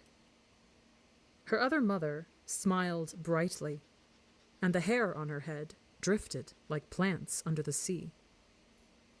We only want what's best for you, she said. She put her hand on Coraline's shoulder. Coraline backed away. I'm going now, said Coraline. She put her hands in her pockets. Her fingers closed around the stone with the hole in it. Her other mother's hand scuttled off Coraline's shoulder like a frightened spider. If that's what you want, she said. Yes, said Coraline. We'll see you soon, though, said her other father, when you come back. Said Coraline. And then we'll be all together as one big happy family, said her other mother. "Forever and always." Coraline backed away. She turned and headed into the drawing room and pulled open the door in the corner. There was no brick wall there now, just darkness. A night-black underground darkness that seemed as if things in it might be moving. Coraline hesitated. She turned back. Her other mother and her other father were walking towards her, holding hands. They were looking at her with their black button eyes. Or, at least, she thought they were looking at her. She couldn't be sure. Her other mother reached out her free hand and beckoned, gently, with one white finger. Her pale lips mouthed, "Come back soon," although she said nothing aloud. Coraline took a deep breath and stepped into the darkness, where strange voices whispered and distant winds howled. She became certain that there was something in the dark behind her, something very old and very slow. Her heart beat so hard and so loudly she was scared it would burst out of her chest. She closed her eyes against the dark. Eventually, she bumped into something and opened her eyes, startled. She had bumped into an armchair in her drawing room. The open doorway behind her was blocked by rough red bricks. She was home. Coraline locked the door of the drawing room with the cold black key. She went back into the kitchen and climbed onto a chair. She tried to put the bunch of keys back on top of the doorframe again. She tried 4 or 5 times before she was forced to accept that she just wasn't big enough. And she put them down on the counter next to the door. Her mother still hadn't returned from her shopping expedition. Coraline went to the freezer and took out the spare loaf of frozen bread in the bottom compartment. She made herself some toast, with jam and peanut butter. She drank a glass of water. She waited for her parents to come back. When it began to get dark, Coraline microwaved herself a frozen pizza. Then Coraline watched television. She wondered why grown-ups gave themselves all the good programs, with the shouting and running around in. After a while, she started yawning. Then she undressed, brushed her teeth, and put herself to bed. In the morning, she went into her parents' room, but their bed hadn't been slept in, and they weren't around. She ate canned spaghetti for breakfast. For lunch, she had a block of cooking chocolate and an apple. The apple was yellow and slightly shriveled, but it tasted sweet and good. For tea, she went down to see Mrs. Spink and Forcible. She had 3 digestive biscuits, a glass of limeade, and a cup of weak tea. The limeade was very interesting. It didn't taste anything like limes. It tasted bright green and vaguely chemical. Coraline liked it enormously. She wished they had it at home. Green? "How are your dear mother and father?" asked Miss Spink.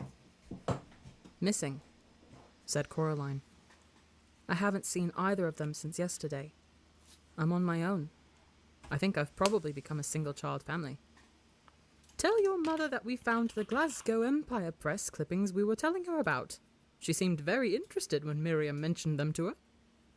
"She's vanished under mysterious circumstances," said Coraline.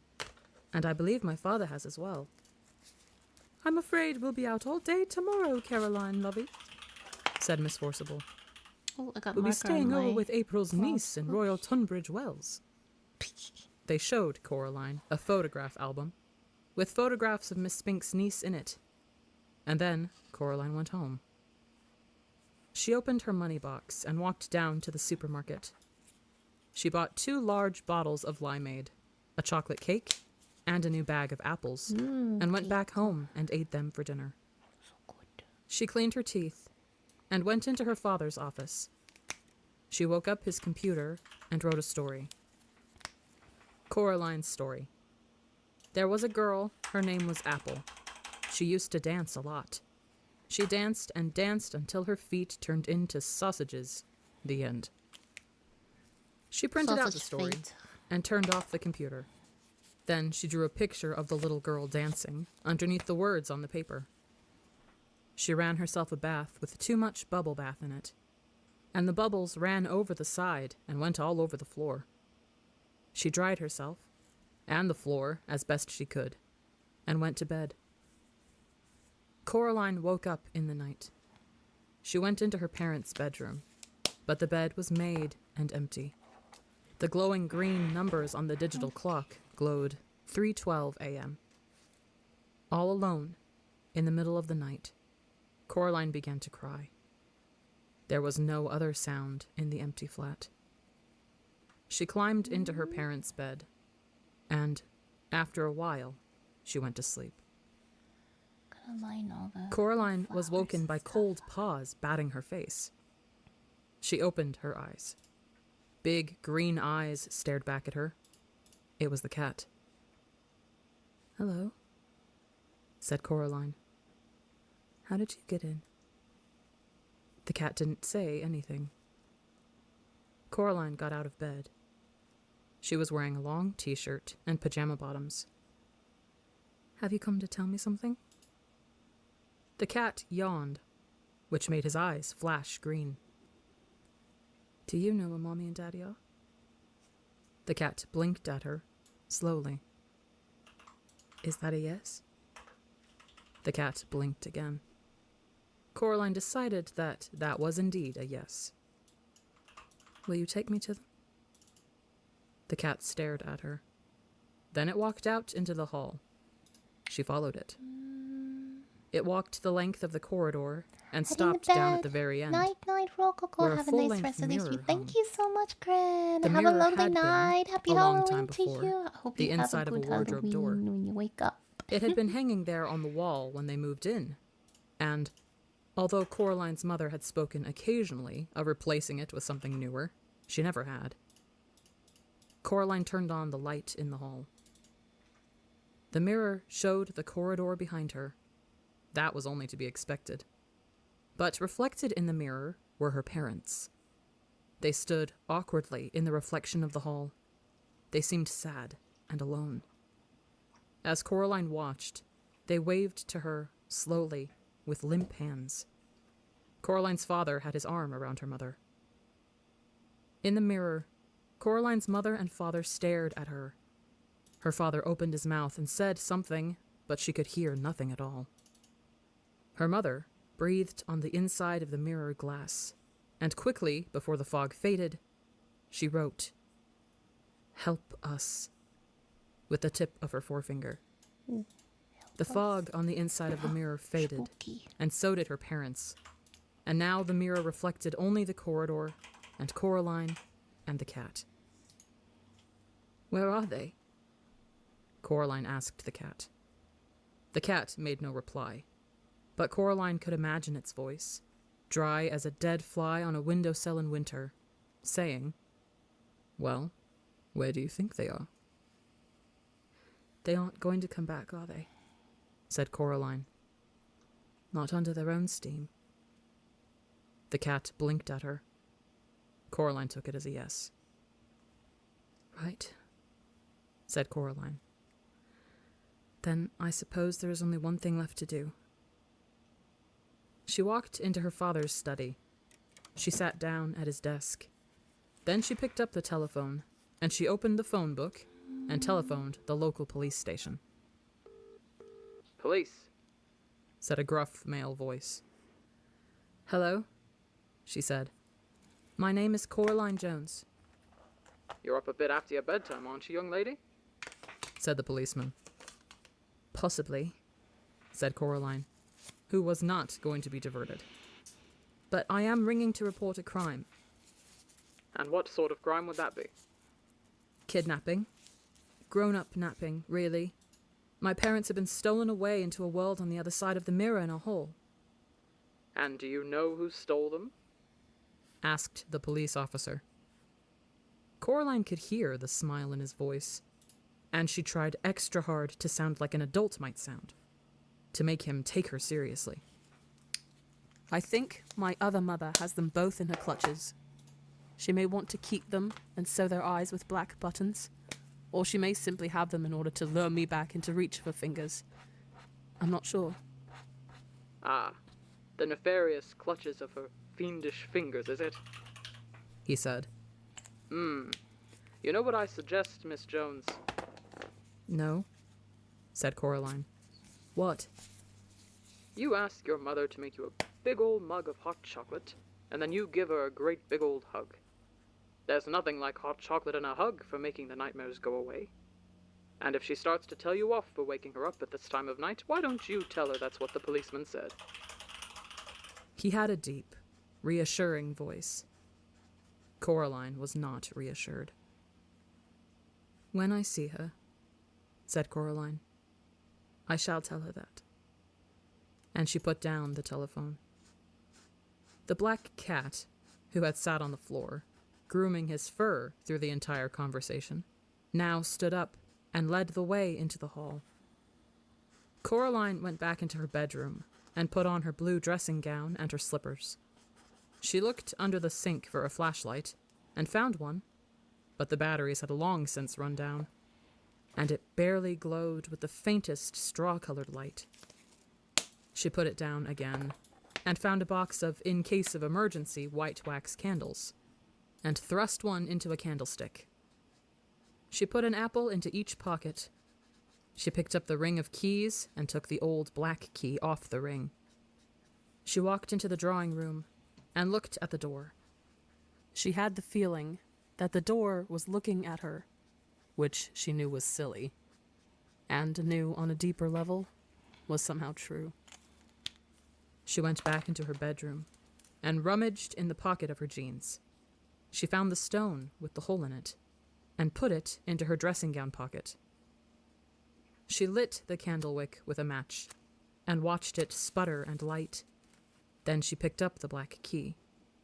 It was cold in her hand. She put it into the keyhole in the door, but did not turn the key. When I was a little girl, said Coraline to the cat, when we lived in our old house, a long, long time ago, my dad took me for a walk on the wasteland between our house and the shops. It wasn't the best place to go for a walk, really. There were all these things that people had thrown away back there. Whose voice Old is that? cookers and broken This dishes is a and Coraline dolls with no arms audiobook and no legs, and empty cans and broken bottles. that we're listening to. Mum and Dad made me This one is promise not to go Passerin's exploring back there, podcast. I did because there were too have many sharp a things different and tetanus one. and such. But I Let me- kept telling let them I me wanted to fix explore that. it. So one day, my dad put on his big brown boots and his gloves, and put my boots on me and my Passerin's jeans and sweater, podcast. and we went for a walk. Passerin. We must have walked for about 20 minutes. We went down this hill to the bottom of a gully where the stream was, when my dad suddenly said to me, "Coraline, run away, up the hill, now." He said it in a tight sort of way, There you go. urgently. And it's on top. So I did. In the middle. I ran away up the hill. Something hurt me on the back of my arm as I ran, but I kept running. As I got to the top of the hill, I heard somebody thundering up the hill behind me. It's It was my getting really dad, dark in here. Hold charging on. like a rhino. When he reached me, he picked me up in his arms and swept me over the edge of the hill. And then we stopped, and we puffed, and we panted, and we looked back down the gully. The air was alive with yellow wasps. We must have stepped on a wasp's nest in a rotten branch as we walked. And while I was running up the hill, my dad stayed and got stung to give me time to run away. His glasses had fallen off when he ran. I only had the one sting on the back of my arm. He had 39 stings all over him. We counted later in the bath. The black cat began to wash its face and whiskers in a manner that indicated increasing impatience. Coraline reached down and stroked the back of its head and neck. The cat stood up, walked several paces until it was out of her reach, then sat down and looked up at her again. "So," said Coraline. Later that Sounds like a afternoon, cat. my dad went back again to the wasteland to get his glasses back. Sounds He said just if he like left it a another cat. day, he wouldn't be able to remember where they'd fallen. And soon he got home, wearing his glasses. He said that he wasn't scared when he was standing there and the wasps were stinging him and hurting him and he was watching me run away. Because he knew he had to give me enough time to run, or the wasps would have come after both of us. Coraline turned the key in the door. It turned with a loud clunk. The door swung open. There was no brick wall on the other side of the door, only darkness. A cold wind blew through the passageway. Coraline made no move to walk through the door. And he said that wasn't brave of him doing that. Just standing there and being stung, said Coraline to the cat. It wasn't brave because he wasn't scared. It was the only thing he could do. But going back to get his glasses, when he knew the wasps were there, when he was really scared, that was brave. She took her first step down the dark corridor. She could smell dust and damp and mustiness. The cat padded along beside her. "And why was that?" asked the cat, although it sounded barely interested. "Because," she said, "when you're scared but you still do it anyway, that's brave." The candle cast huge, strange, flickering shadows along the wall. She heard something moving in the darkness. Beside her, or to one side of her, she could not tell. It seemed as if it was keeping pace with her, whatever it was. "And that's why you're going back to her world, then?" said the cat. "Because your father once saved you from wasps?" "Don't be silly," said Coraline. "I'm going back for them because they are my parents. And if they noticed I was gone, I'm sure they would do the same for me. You know you're talking again?" "How fortunate I am," said the cat, "in having a traveling companion of such wisdom and intelligence." His tone remained sarcastic, but its fur was bristling, and its brush of a tail stuck up in the air. Coraline was going to say something, like sorry, or wasn't it a lot shorter walk last time? When the candle went out, as suddenly as if it had been snuffed by someone's hand. There was a scrabbling and a pattering, and Coraline could feel her heart pounding against her ribs. She put out one hand, and felt something wispy, like a spider's web, brush her hands and her face. At the end of the corridor, the electric light went on, blinding after the darkness. A woman stood silhouetted by the light, so we a can have little like ahead this of bright Coraline. light "Coraline? Darling?" coming she from called. the cat. "Mum!" said Coraline, At least it's and an she ran idea. forward, eager and relieved. "Darling," said the woman, "why did you ever run away from me?" Coraline was too close to stop, and she felt the other mother's cold arms enfold her. She stood there, rigid and trembling, as the other mother held her tightly. "Where are my parents?" Coraline asked. "We're here," said her other mother, That's in a not my- voice so that's not close my to her mom. real mother's that Coraline could scarcely That's tell not them my apart. mom. "We're gosh. here. We're ready to love you and play with you and feed you and make your life interesting." Coraline pulled back, No, and the other no, mother no, let no, her no, go no. with It's a reluctance. trap. The other father, who had been sitting on a chair in the hallway, stood up and smiled. "Come They're on such into the nice kitchen," parents. he said. Other mother, other "I'll father. make us a midnight snack. And you'll want something to drink. Hot chocolate, perhaps?" Coraline walked down the hallway until she reached the mirror at the end. There was nothing reflected in it but a young girl in her dressing gown and slippers, who looked like she had recently been crying, but whose eyes were real eyes, not black buttons, and who was holding tightly to a burnt-out candle in a candlestick. She looked at the girl in the mirror, and the girl in the mirror looked back at her. Oh. "I will be brave," thought Coraline. "No, I am brave." She put down the candlestick on the floor, then turned around. The other mother and the other father were looking at her hungrily. I don't need a snack, she said. I have an apple. See? Much as I wanted it to. And she took an apple from her dressing gown pocket, then bit into it with relish and an enthusiasm that she did not really feel.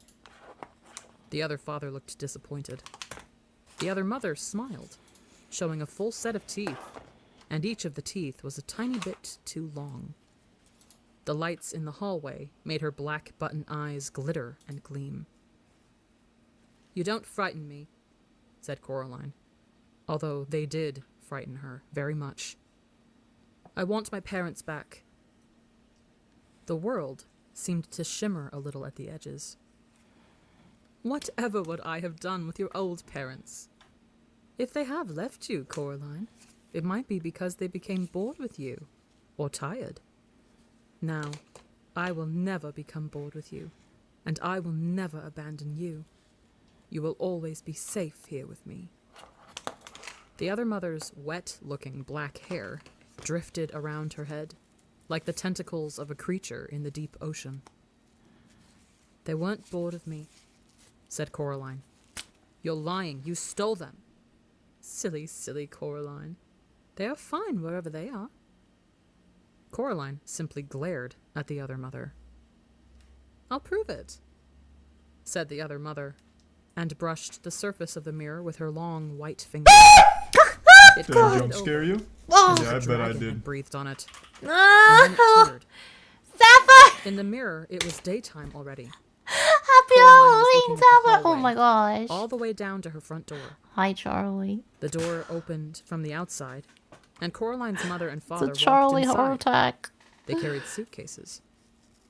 Oh, That was a fine holiday, said Coraline's father. Charlie How heart nice attack. it is not to have Coraline anymore, said her mother with a happy smile.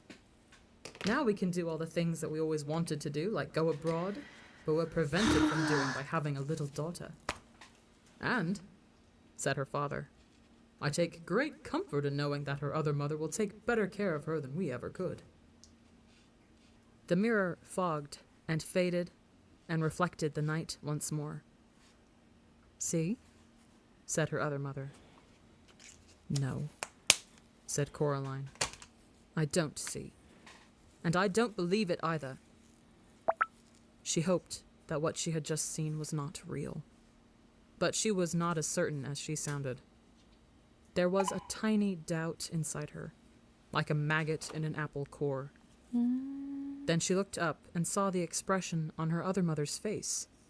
A flash of real anger. It's an average which crossed Nemo. her What face happened? like He summer lost some lightning. weight. He needs some more And candy. Coraline was sure in her heart that what she had seen in the mirror was no more than an illusion. Coraline sat down on the sofa and ate her apple. Please, said her other mother, don't be difficult. She walked into the drawing room and clapped her hands twice. There was a rustling noise, and a black rat appeared. It stared up at her.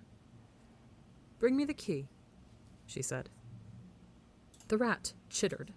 Then it ran through the open door that led back to Coraline's own flat. The rat returned, dragging the key behind it. Why don't you have your own key on this side? Asked Coraline. There is only one key, only one door, said the other father. Hush, said the other mother. You must not bother our darling Coraline's head with such trivialities. She put the key in the keyhole and twisted. The lock was stiff, but it clanked closed. She dropped the key into her apron pocket.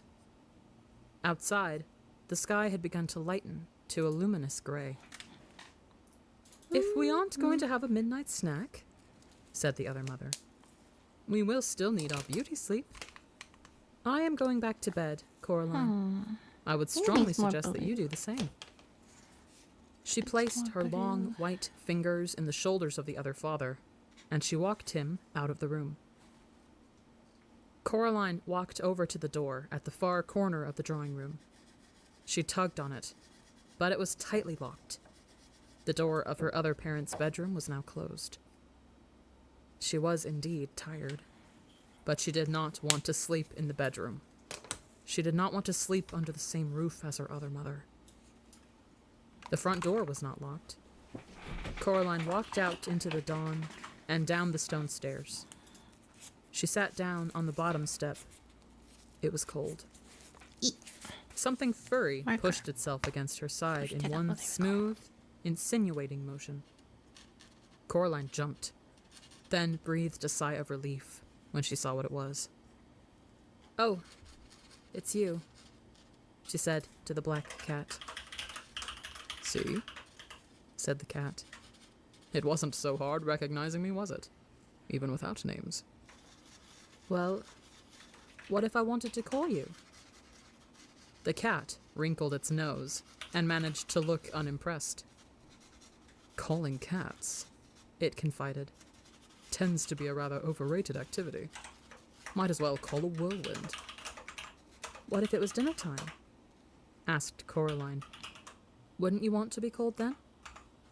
"Of course," said the cat. "But a simple cry of 'dinner' would do nicely. See? No need for names." "Why does she want me?" Coraline asked the cat. "Why does she want me to stay here with her?" "She wants something to love, I think," said the cat. "Something that isn't her. She might want something to eat as well. It's hard to tell with creatures like that." "Do you have any advice?" Creatures like that. asked Coraline. The cat looked as if it were about to say something else sarcastic. Then it flicked its whiskers and said, "Challenge her. There's no guarantee she'll play fair, but her kind of thing loves games and challenges." "What kind of a thing is that?" asked Coraline. But the cat made no answer, simply stretched luxuriantly and walked away. Then it stopped and turned and said, "I'd go inside if I were you. Get some sleep. You have a long day ahead of you." And then the cat was gone. Still, Coraline realized, it had a point. She crept back into the silent house, past the closed bedroom door, inside which the other mother and the other father... What? She wondered. Slept? Waited? And then it came to her that, should she open the bedroom door, she would find it empty. Or, more precisely, that it was an empty room, and it would remain empty until the exact moment that she opened the door. Somehow, that made it easier. Coraline walked into the green and pink parody of her own bedroom. She closed the door and hauled the toy box in front of it.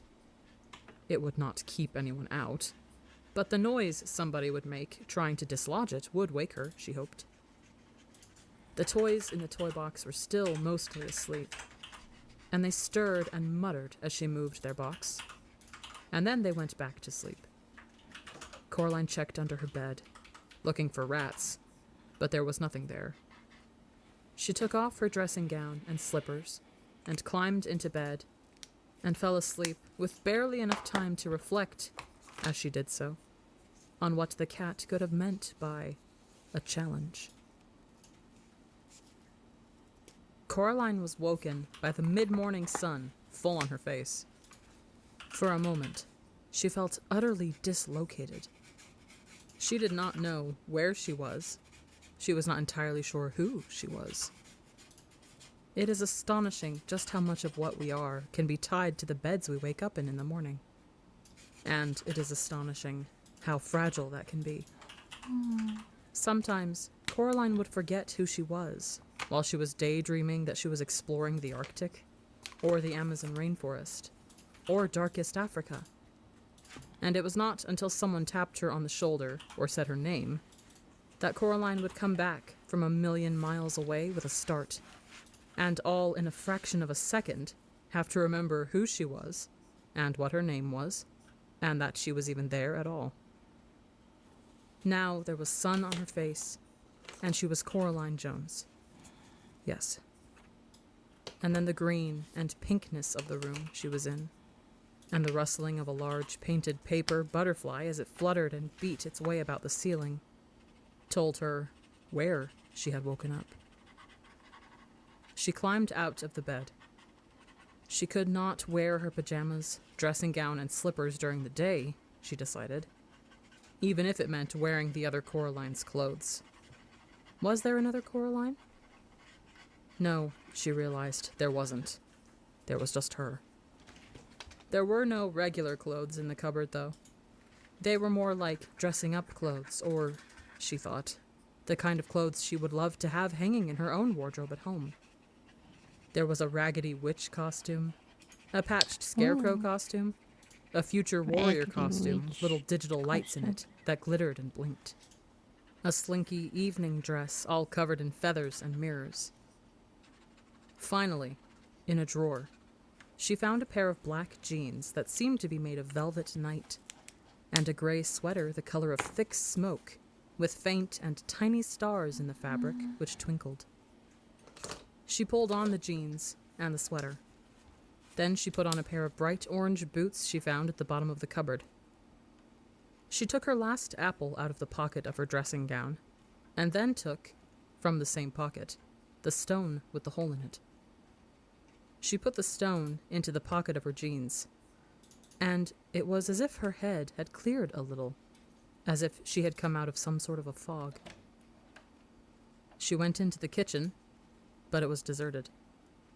Still, she was sure that there was someone in the flat. She walked down the hall until she reached her father's study and discovered that it was occupied. "Where's the other mother?" she asked the other father.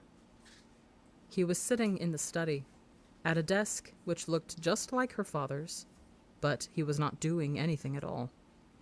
Not even reading gardening catalogs, as her own father did when he was only pretending to be working. "Out," he told her. "Fixing the doors. There are some vermin problems." Other mother's missing. He seemed pleased to have somebody to talk to. "The rats, you mean?" "No, the rats are our friends. This is the other kind. Big black fellow with his tail high." "The cat, you mean?" "That's the one," said her other father. He looked less like her true father today. There was something slightly vague about his face, like bread dough that had begun to rise, smoothing out the bumps and cracks and depressions. "Really, I mustn't talk to you when she's not here," he said. "But don't you worry. She won't be gone often. I shall demonstrate our tender hospitality to you, such that you will not even think about ever going back." He closed his mouth and folded his hands in his lap. "So, what am I to do now?"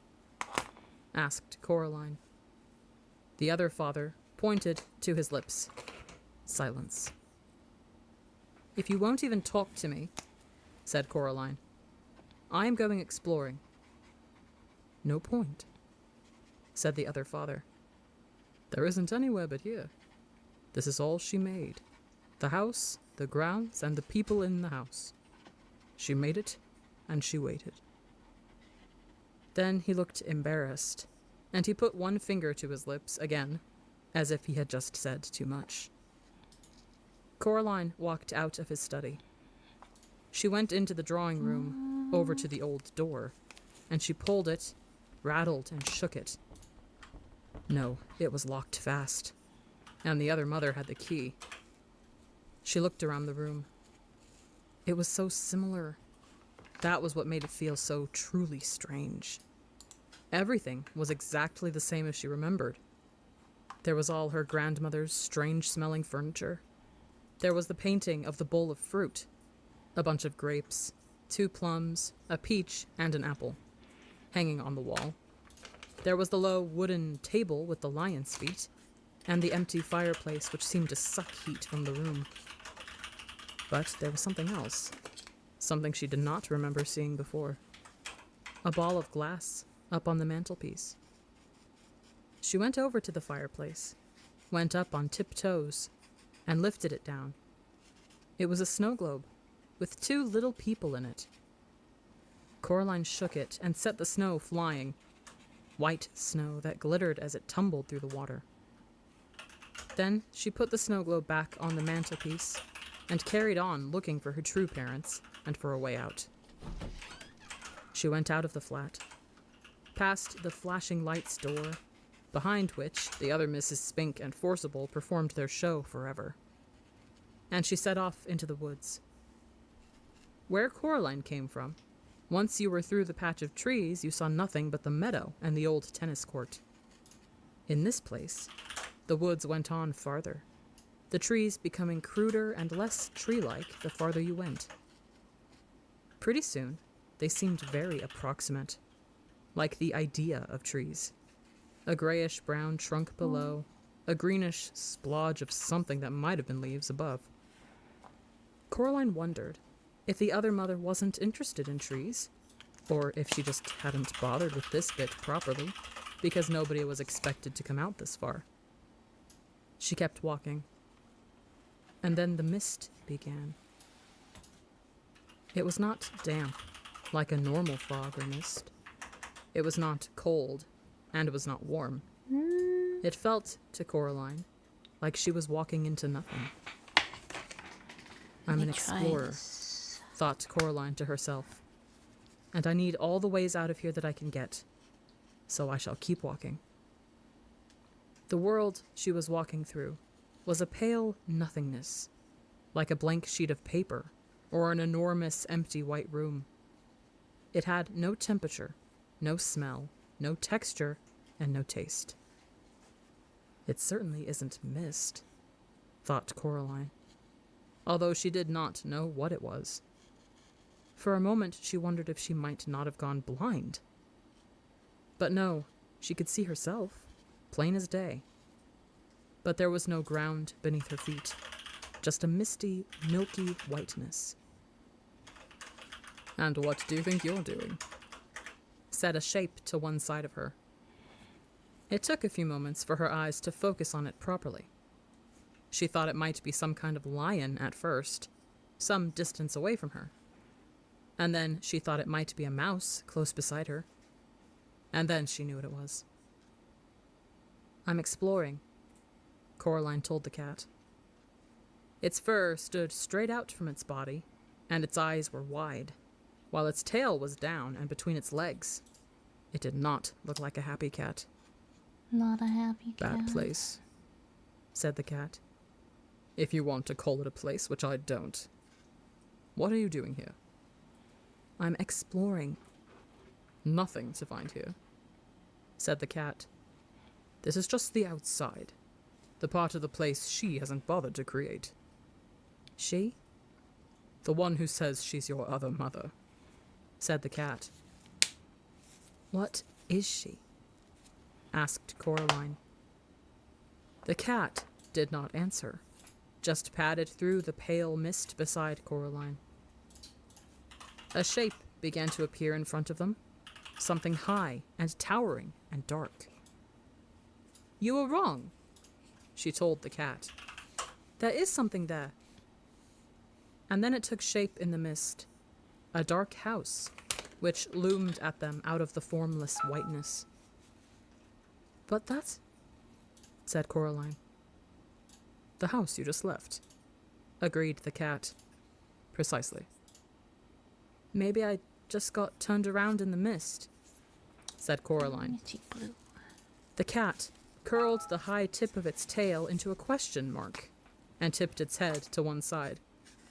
"You might have done," it said. "I certainly would not. Wrong indeed." "But how can you walk away from something and still come back to it?" "Easy," said the cat. "Think of somebody walking around the world. You start out walking away from something and end up coming back to it."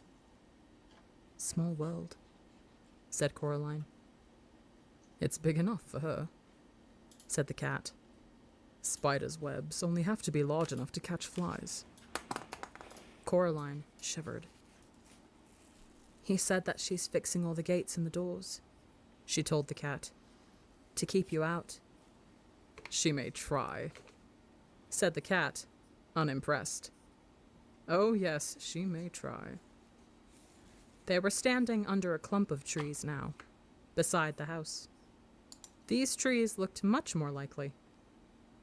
There's ways in and out of places like this that even she doesn't know about. Did she make this place, then? Asked Coraline. Made it, found it, what's the difference? Asked the cat. Either way, she had it a very long time. Hang on. And it gave a shiver and a leap, and before Coraline could blink, the cat was sitting with its paw holding down a black rat. It's not that I like rats at the best of times, said the cat, conversationally, as if nothing had happened. But the rats in this place are all spies for her. She uses them as her eyes and hands. And with that, the cat let the rat go. It ran several feet, and then the cat, with one bound, was upon it, batting it hard with one sharp-clawed paw, while with the other paw it held the rat down. I love this bit, said the cat happily. Want to see me do it again? No, said Coraline. Why do you do it? You're torturing it. Said the cat. It let the rat go. The rat stumbled, dazed, for a few steps. Then it began to run.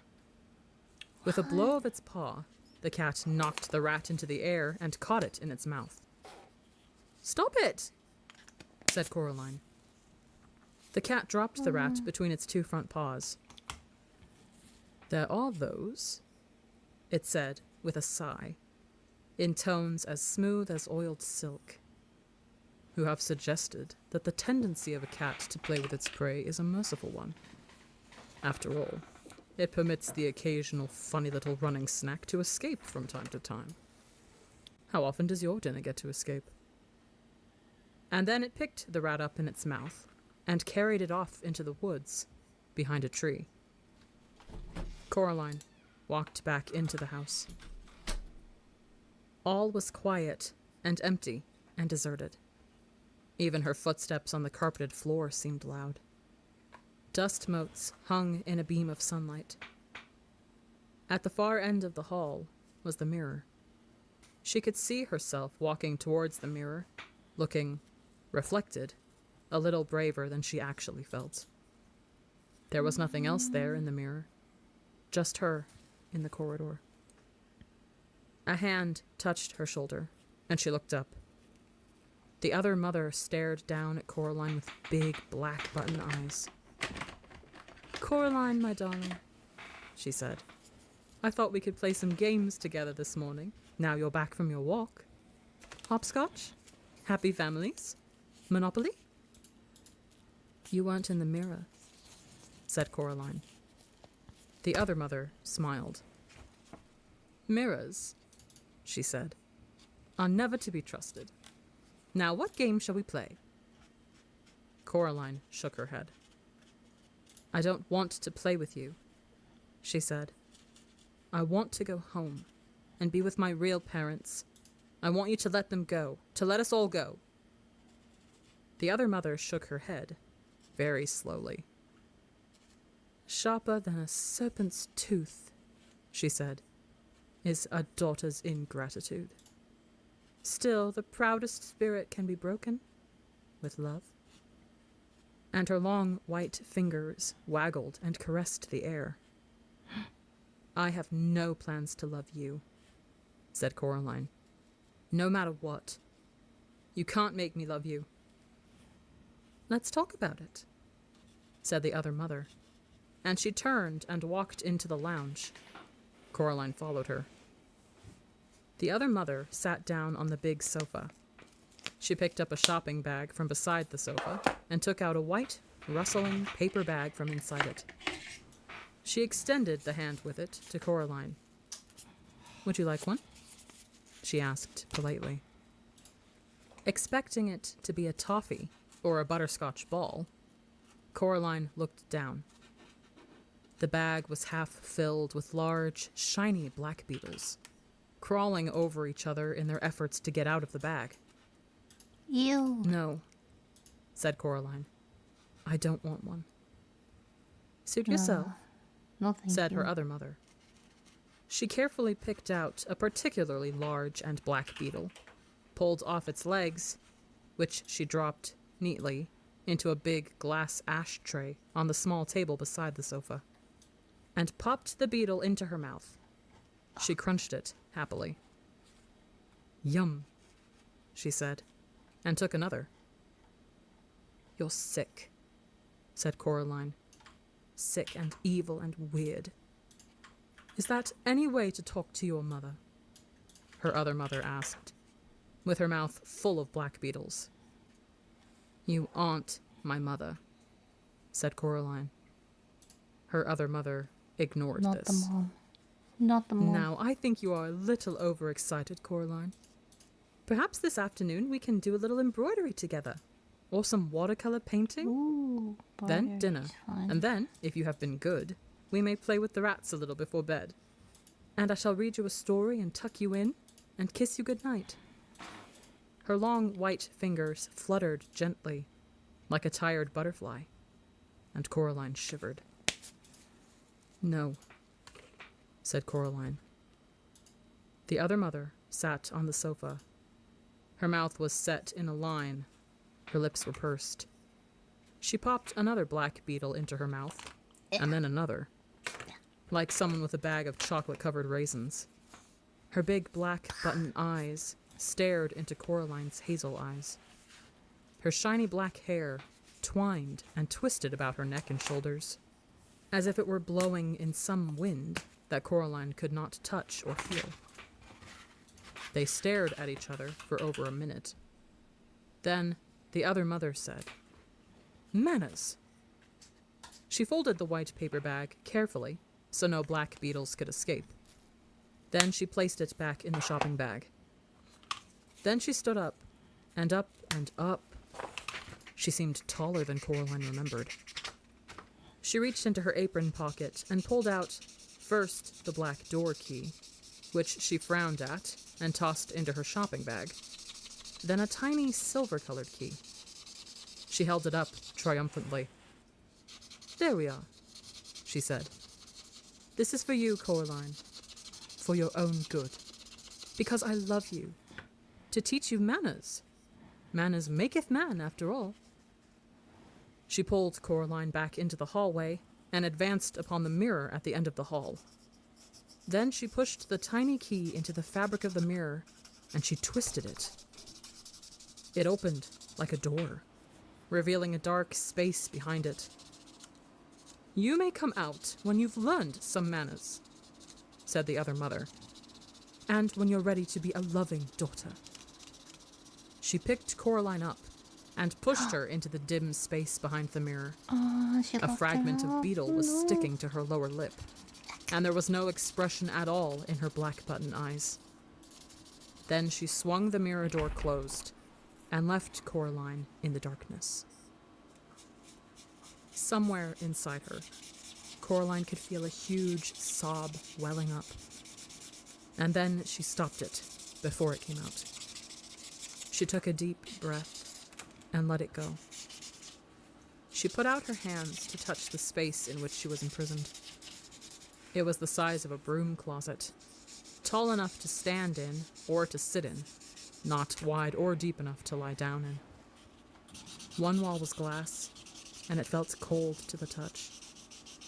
She went around the tiny room a second time, running her hands Did I over jump every scare you? surface that she could Yeah, I bet I did. Oh feeling my for doorknobs or goodness! switches or concealed Zephyr! patches, some kind of out, and found nothing. A spider scuttled over the back of her hand, and she choked back a shriek.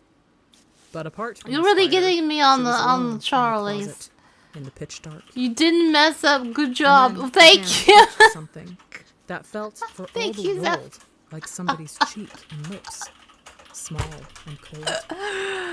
And a voice whispered in her ear, Hopefully not. I hope I didn't. "Say nothing." Got to play The bell Choo down Choo might be Charlies. What's Choo Choo Charlies? Coraline said nothing. She felt a cold hand touch her Oh face, no. fingers running over it What's Choo like the Choo gentle beat Charlies? of a moth's wings. Another voice, hesitant and so faint Coraline wondered if she were imagining it, said, Scary game. Art thou alive? Yes, whispered Coraline. Poor child, said the first voice. Oh my goodness. Who are you? Whispered Coraline. Names, I'm here, names, I'm here. names, said another voice, all far away and lost. The names are the first things to go after the breath has gone and the beating of the heart. We keep our memories longer than our names. I still keep pictures in my mind of my governess on some May morning, carrying my hoop and stick, and the morning sun behind her, and all the tulips bobbing in the breeze. But I have forgotten the name of my governess, and of the tulips too. I don't think tulips have names, said Coraline. They're just tulips. Perhaps, said the voice sadly. But I have always thought that these tulips must have names. They were red and orange and red and orange and yellow, like the embers in the nursery fire of a winter's evening. I remember them. The voice sounded so sad that Coraline put out a hand to the place where the voice was coming from, and she found a cold hand, and she squeezed it tightly. Her eyes were beginning to get used to the darkness. Now I'm Coraline awake. saw, or imagined she saw, I'm awake. 3 shapes, each as faint and pale as the moon in the daytime sky. They were the shapes of children about her own size. The cold hand squeezed her hand back. Thank I'm you. trying to make everything around said dark the and then voice. have like the stuff in the middle Are you a bright. girl? That's the Asked tent. Coraline. Or a boy? Let's hope it doesn't turn out There was a fucking pause. bad. When I was small, I wore skirts and my hair was long and curled. It said, doubtfully. But now that you ask, it does seem to me that one day they took my skirts and gave me breeches and cut my hair. Tain't something we give a mind to, said the first of the voices. A boy, my perhaps, goodness. then, continued the one whose hand she was holding. I believe I was once a boy. And it glowed a little more brightly in the darkness of the room behind the mirror. What happened to you all? Asked Coraline. How did you come here? She left us here, said one of the voices. She stole our hearts, and she stole our souls, and she took our lives away. And she left us here, and she forgot about us in the dark. You poor things, said Aw. Coraline. How long have you been here? So very a long time, said a voice. Time beyond reckoning, said another voice. I walked through the scullery door, said the voice of the one that thought it might be a boy. And I found myself back in the parlor, but she was waiting for me. She told me she was my other mama, but I never saw my true mama again. Flee, said the very first of the voices. Another girl, Coraline fancied. Flee while there's still air in your lungs and blood in your veins and warmth in your heart. Run from Flee the while other you still mother. have your mind and your soul. I'm not running away, said Coraline. She has my parents. I came to get them back. Ah, but she'll keep you here while the days turn to dust and the leaves fall and the years pass one after the next, like the tick-tick-ticking of a clock. No, said Coraline. She won't. There was silence then in the room behind the mirror. Peradventure, said a voice in the darkness. If you could win your mama and your papa back from the Beldam, you could also win free our souls. Has she taken them? Asked Coraline, shocked. Aye, and hidden them. That is why we could not leave here when we died. She kept us, and she fed on us. Until now, we've nothing left of ourselves, only snake skins and spider husks. Find our secret hearts, young mistress.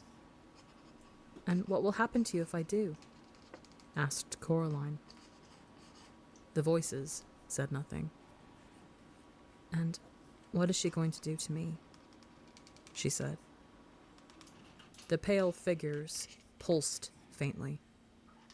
She could imagine that they were nothing more than after-images, like the glow left by a bright light in your eyes after the lights go out. It doth not hurt, whispered one faint voice. She will take your life and all you are and all you carest for, and she will leave you with nothing but mist and fog. She'll take your joy, and one day you'll awake and your heart and your soul will have gone. A husk you'll be, a wisp you'll be, and a thing no more than a dream on waking, or a memory of something forgotten. Hollow, whispered the third voice. Hollow, hollow, hollow, hollow, hollow. You must flee, Hello, hello, hello. sighed a voice faintly. I don't think so, said Coraline. Coraline I tried brave. running away and it didn't work. She just took my parents. Can you tell me how to get out of this room? If we knew, then we would tell you. Poor things, said Coraline to herself. She sat down. She took off her sweater and rolled it up and put it behind her head as a pillow. She won't keep me in the dark forever, said Coraline. She brought me here to play games. Games and challenges, the cat said. I'm not much of a challenge here in the dark. She tried to get comfortable, twisting and bending herself to fit the cramped space behind the mirror. Her stomach rumbled. She ate her last apple, taking the tiniest bites, making it last as long as she could. When she had finished, she was still hungry.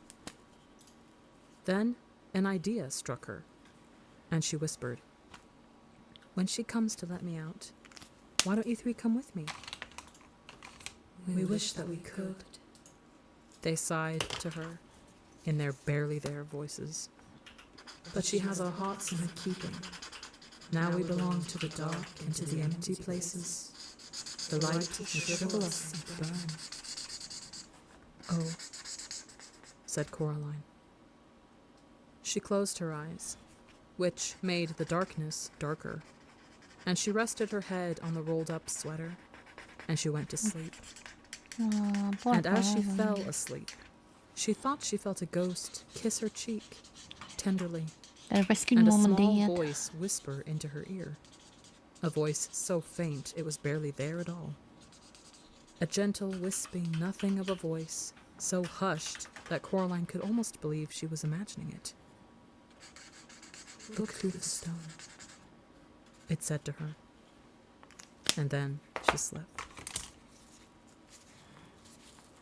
The other mother looked healthier than before. There was a little blush to her cheeks, and her hair was wriggling like lazy snakes on a warm day. Her black button eyes seemed as if they had been freshly polished. She had pushed through the mirror as if she were walking through nothing more solid than water, and had stared down at Coraline. Then she had opened the door with the little silver key. She picked Coraline up, just as Coraline's real mother had when Coraline was much younger, cradling the half-sleeping child as if she were a baby. The other mother carried Coraline into the kitchen and put her down very gently upon the countertop. Coraline struggled to wake herself up, conscious only for the moment of having been cuddled and loved, and wanting more of it, then realizing where she was and who she was with. "There, my sweet Coraline," said her other mother. "I came and fetched you out of the cupboard. You needed to be taught a lesson, but we temper our justice with mercy here. We love the sinner, and we hate the sin. Now, if you will be a good child who loves her mother, be compliant and fair-spoken, you and I shall understand each other perfectly, and we shall love each other perfectly as well. Coraline scratched the sleep grit from her eyes. There were I other bet you children the around, other pages. she said. Look at the other page. Old ones, from a long time ago. It's got ink all over it. Were there? Said the other mother. She was bustling between the pans and the fridge, I kind of bringing figured. out eggs and cheeses, butter and a slab of sliced pink bacon. Yes, said Coraline. There were. I think you're planning to turn me into one of them. A dead shell. Her other mother smiled gently. With one hand, she cracked the eggs into a bowl. With the other, she whisked them and whirled them. Then she dropped a pat of butter into a frying pan, where it hissed and fizzled and spun as she sliced thin slices of cheese. She poured the melted butter and the cheese into the egg mixture, and whisked it some more. Now I think you're being silly, dear, said the other mother. I love you. I will always love you. No. Nobody sensible believes in ghosts anyway. That's because they're all such liars. Smell the lovely breakfast I'm making for you. She Run, poured the Caroline. yellow mixture into the pan. Cheese Don't eat omelette? it. Your favorite? Don't eat it. Coraline's mouth I watered. bet it's not even real cheese. You like games, she said. That's what I've been told. The other mother's black eyes flashed. Everybody likes games, was all she said. Well, Yes, said Coraline. She climbed down from the counter and sat at the table. The bacon was sizzling and spitting under the grill. It smelled wonderful. Wouldn't you be happier if you won me, fair and square? Asked Coraline. Possibly, said the other mother. She had a show of unconcernedness, but her fingers twitched and drummed as she licked her lips with her scarlet tongue. What exactly are you offering? Me, said Coraline, and she gripped her knees under the table to stop them from shaking. If I lose, I'll stay here with you forever, and I'll let you love me. I'll be a most dutiful daughter. I'll eat your food, and play happy families, and I'll let you sew your buttons into my eyes. Her other mother stared at her, black buttons unblinking. That sounds very fine, she said. And if you do not lose, then you let me go. You let everyone go. My real father and mother, the dead children, everyone you've trapped here. let him go. The other mother took the bacon from under the grill and put it on a plate. Then she slipped the cheese omelette from the pan onto the plate, flipping it as she did so, letting it fold itself into a perfect omelette shape. She placed the breakfast plate in front of Coraline, along with a glass of freshly squeezed orange juice and a mug of frothy hot chocolate. Yes, she said. I think I like this game. But what kind of game shall it be? A riddle game? A test of knowledge or skill? An exploring game, suggested Coraline. A finding things game. And what is it you think you should be finding in this hide-and-go-seek game, Coraline Jones? Coraline hesitated. Then, Wonder what the mother My parents, is actually. said Coraline, and the souls of the children behind the mirror. The other mother smiled at this, triumphantly, and Coraline wondered if she had made the right choice. Still, it was too late to change her mind now. A deal, said the other mother. Now eat up your breakfast, my sweet. Don't worry, it won't hurt you. Coraline stared at the breakfast, hating herself for giving in so easily. But she was starving. How do I know you'll keep your word? Asked Coraline. I swear it, said the other mother. I swear it on my own mother's grave. Does she have a grave? asked Coraline. Oh, yes, said the other mother. I put her in there myself. And when I found her trying to crawl out, I put her back. Oh my goodness. Swear on something else, so I can trust you to keep your word. My right hand, said the other mother, holding it up. She waggled the long fingers slowly, displaying the claw-like nails. I swear on that. Coraline shrugged. Okay, she said. It's a deal. She ate the breakfast, trying not to wolf it down. She was hungrier than she had thought. As she ate, her other mother stared at her. It was hard to read expressions into those black button eyes, but Coraline thought that her other mother looked hungry too. She drank the orange juice, but even though she knew she would like it, she could not bring herself to taste the hot chocolate. Where should I start looking? Asked Coraline.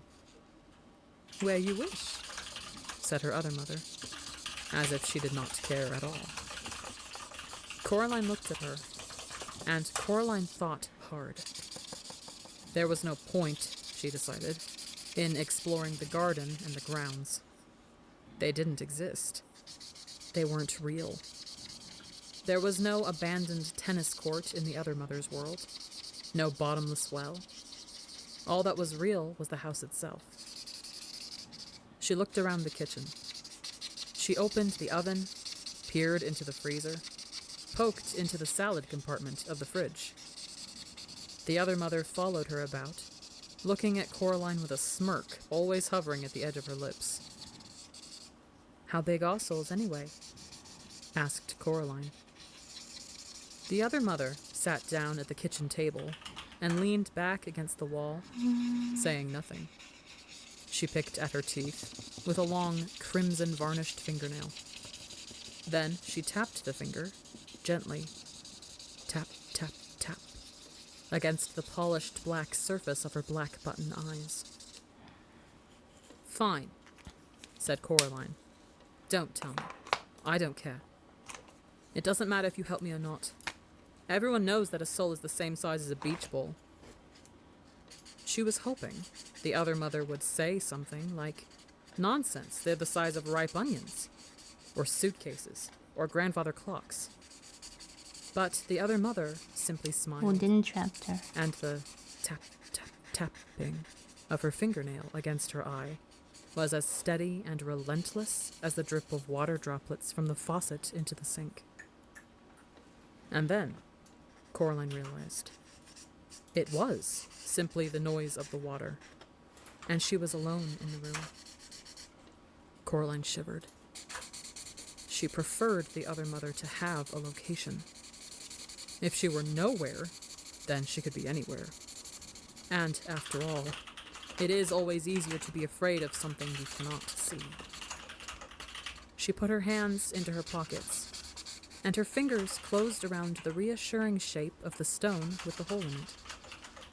She pulled it out of her pocket, held it in front of her as if she were holding a gun, and walked out into the hall. Tap. Hi, Charlie. She glanced at the mirror at the end of the hall. Thank you for the Charlie. For a moment, it clouded over, Suffer. and it seemed to her that faces swam in the glass, Oh, indistinct these and like shapeless. scare me a little bit. And then the faces were gone, and there was nothing in the mirror but a girl who was small for her age, holding something that glowed gently, like a green coal. Coraline looked down at her hand, surprised. I don't think I'm It was gonna be just able a to stone with finish a hole in it. A nondescript brown pebble. Then she looked back No. into the mirror, where the stone glimmered like an emerald. A trail of green fire blew from the pebble in the mirror and drifted toward Coraline's bedroom. Said Coraline. She walked into the bedroom. The toys fluttered excitedly as she walked in, as if they were pleased to see her, and a little tank rolled out of the toy box to greet her, its tread rolling over several other toys. It fell from the toy box onto the floor, tipping as it fell, and it lay on the carpet like a beetle on its back, Hi, Chibi. grumbling and grinding its treads before Coraline picked it up and turned it over. Welcome. The tank We're fled doing under a the bed in embarrassment. Halloween coloring Coraline page looked around today. For Halloween, She happy looked in the Halloween for cupboards you. and the drawers. I hope you're having a Then good she picked up Halloween. one end of the toy box and tipped all the toys in it out onto the carpet, where they grumbled and stretched and wiggled awkwardly free of each other. A gray marble rolled across the floor and clicked against the wall. None of the toys looked particularly soul-like, she thought. She picked up and examined a silver Listening to charm bracelet, Coraline as well. from which hung tiny Audiobook. animal charms that chased each other around the perimeter of the bracelet. The fox never catching the rabbit, the bear never gaining on the fox. Coraline opened her hand and looked at the Layering stone with the backgrounds hole can in be it, such a pain. hoping for a clue, but not finding one. Most of the toys that had been in the toy Does box this work? had now crawled away to hide under the bed, and the few toys that were left, a green plastic soldier, the glass marble, a vivid pink yo-yo, and such, Can were the hardly kind of see things that you from find in the bottom of toy boxes in the real world. Forgotten objects, See that. abandoned and unlocked. She was about to leave and look elsewhere, and then she remembered a voice in the darkness, a gentle whispering voice, and what it had told her to do. She raised the stone with a hole in it and held it in front of her right eye. She closed her left eye and looked at the room through the hole in the stone. Through the stone, the world was gray and colorless, like a pencil drawing. Everything in it was gray. No, not quite everything. Something glinted on the floor. Something the color of an ember in a nursery fireplace. The color of a scarlet and orange tulip nodding in the May sun. Coraline reached out her left hand, scared that if she took her eye off it, it would vanish, and she fumbled for the burning thing. Her fingers closed about something smooth and cool. She snatched it up, and then lowered the stone with a hole in it from her eye and looked down. The gray glass marble from the bottom of the toy box sat, dully, in the pink palm of her hand. She raised the stone to her eye once more, and looked through it at the marble. Once again, the marble burned and flickered with a red fire. It's a A soul. voice whispered in her mind. Indeed, lady. It comes to me that I certainly was a boy, now I do think on it. Oh, but you must hurry. There are 2 of us still to find, and the Beldam is already angry with you for uncovering me. If I'm going to do this, thought Coraline, I'm not going to do it in her clothes. She changed back into her pajamas and her dressing gown and her slippers, leaving the gray sweater and the black jeans neatly folded up on the bed, the orange boots on the floor by the toy box. She put the marble into her dressing gown pocket and walked out into the hall. Something stung her face and hands like sand blowing on a beach out on a windy day. She covered her eyes and pushed forward. The sand stings got worse, and it got harder and harder to walk, as if she were pushing into the wind on a particularly blustery day. It was a vicious wind, and a cold one. She took a step backwards, the way she had come. Oh, keep going, Whispered a ghost voice in her ear. for the Beldam is angry. She stepped forward in the hallway, into another gust of wind, which stung her cheeks and face with invisible sand, sharp as needles, sharp as glass. "Play fair!" shouted Coraline into the wind. There was no reply, but the wind whipped about her one more time, petulantly, and then it dropped away and was gone.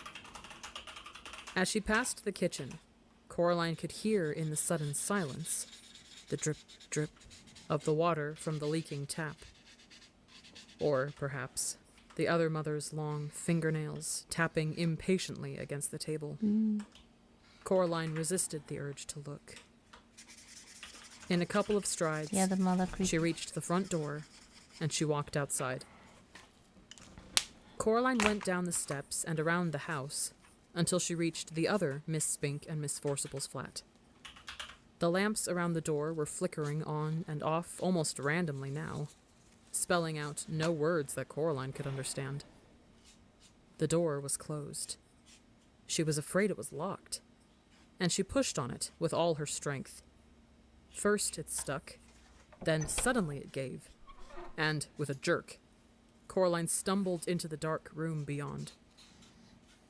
Coraline closed one hand around the stone with the hole in it, and walked forward into blackness. She expected to find a curtained anteroom, but there was nothing there. The room was dark. The theater was empty. She moved ahead cautiously. Something rustled above her. She looked up into a deeper darkness, and as she did so, her feet knocked against something. She reached down, picked up a flashlight, and clicked it on, sweeping the beam around the room. The theater was derelict and abandoned. Chairs were broken on the floor, and old, dusty spiderwebs draped the walls and hung from the rotten wood and the decomposing velvet hangings. Something rustled once again. Coraline directed her light beam upward, toward the ceiling. There were things up there, hairless, jelly-ish. She thought they might once have had faces, might even once have been dogs. But no dogs had wings like bats, or could hang like spiders, like bats, upside down. The light startled the creatures, and one of them took to the air, its wings whirring heavily through the dust. Coraline ducked as it swooped close to her. It came to rest on a far wall, and it began to clamber, upside down, back to the nest of dog bats hanging upon the ceiling. Coraline raised the stone to her eye, and she scanned the room through it, looking for something that glowed or glinted, a telltale sign that somewhere in that room was another hidden soul. She ran the beam of the flashlight about the room as she searched, the thick dust in the air making the light beam seem almost solid. There was something up on the back wall behind the ruined stage. It was a grayish white, twice the size of Coraline herself, and it was stuck to the back wall like a slug. Coraline took a deep breath. "I'm not afraid," she told herself. "I'm not." She did not believe herself, but she scrambled up onto the old stage, fingers sinking into the rotting wood as she pulled herself up. As she got closer to the thing on the wall, she saw that it was some kind of a sack, like a spider's egg case. It twitched in the light beam. Inside the sack was something that looked like a person, but a person with two heads, with twice as many arms and legs as it should have. Oh, I still need... The creature in the sack seemed horribly unformed and unfinished, The back of this as is if two plasticine people had stained. been warmed and rolled At least together, it's just a... squashed and pressed into It's just one text, thing. which is good. Coraline hesitated. She did not want to approach the thing. The dog bats dropped, one by one, from the ceiling, and began to circle the room, coming close to her, but never touching her. There's a lot of ink on that. Perhaps there are no souls hidden in here, she thought. You guys, I think Perhaps I I'm can going just leave to and go wrap somewhere it up else. for today. I have a She little took a appointment last with look family through the hole in the that I need stone. to get to. The abandoned theater was still black gray, Here is but the now progress there was we a did. brown glow, I'm gonna finish this off as stream. rich and bright as polished cherry wood, coming from inside the sack. Whatever was glowing was being held in one of the hands of the thing on the wall. We have a little cliffhanger on our audiobook here too. We're at 2 hours and 17 minutes on this audiobook. So if you've been listening along, because I'm sadly have to go, you guys can continue on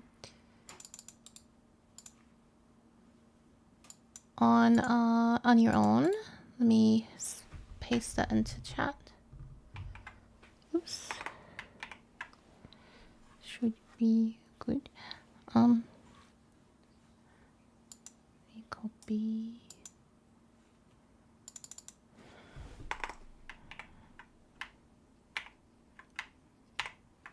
There.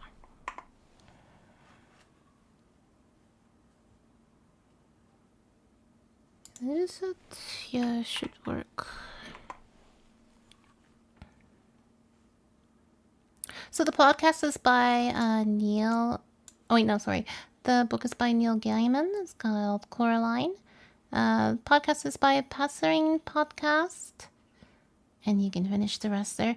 I had a really cozy one, but I didn't have the paid version. So it kind of cut off. It was a early sample one. That was in the beginning of the stream. But here's what we have so far for the coloring book.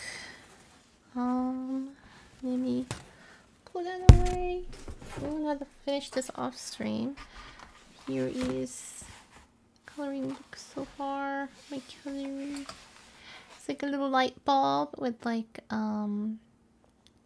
lots of little plants in it. It's a terrarium.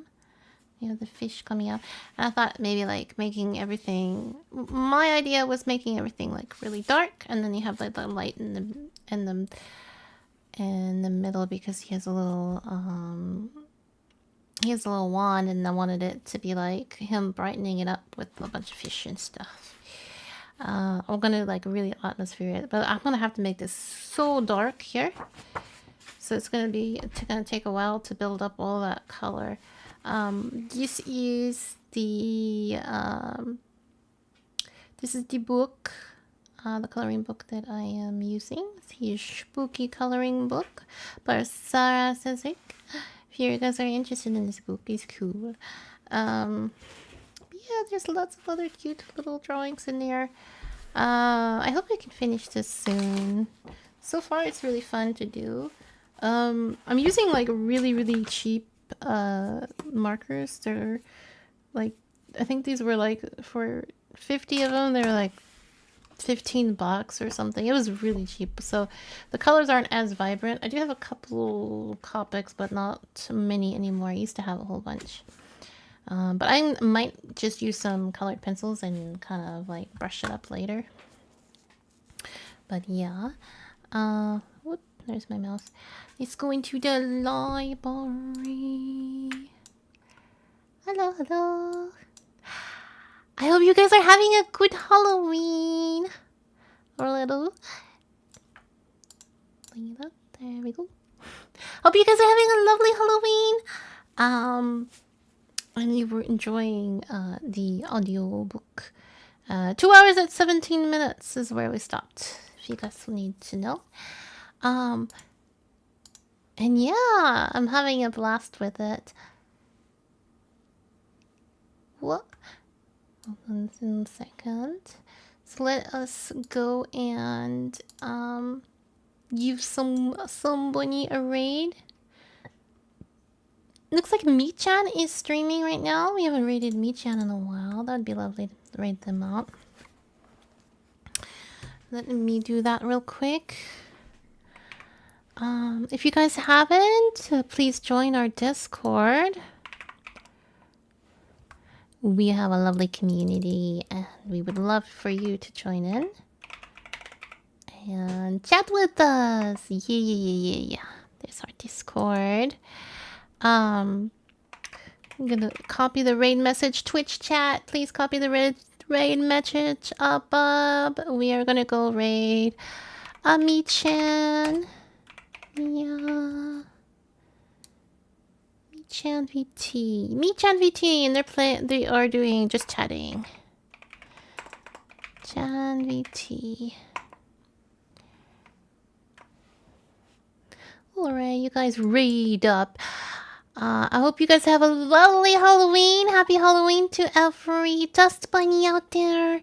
Thank you guys so much for stopping by and being cozy. Thank you, Zephyr, for all those spooky scares and bits. Appreciate it so much. You know, though, I mean, I don't know if you were trying to get me to mess up on the lines, but hey.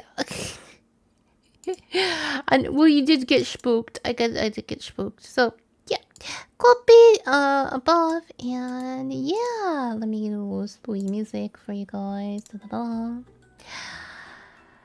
Take care, everybody. I will see you tomorrow. We're doing a spooky stream on Saturday night. We're doing Cult of the Lamb with Horwick. We're playing multiplayer. These are gonna be fun. I hope you have a cozy Halloween today. Take care. Happy Halloween. Happy Halloween. Oh, that's the wrong one. Happy Halloween. Hold on. Da-da-da-da-da-da. I wonder if we can actually get them. Happy Halloween. Happy Halloween. Halloween. Happy Halloween.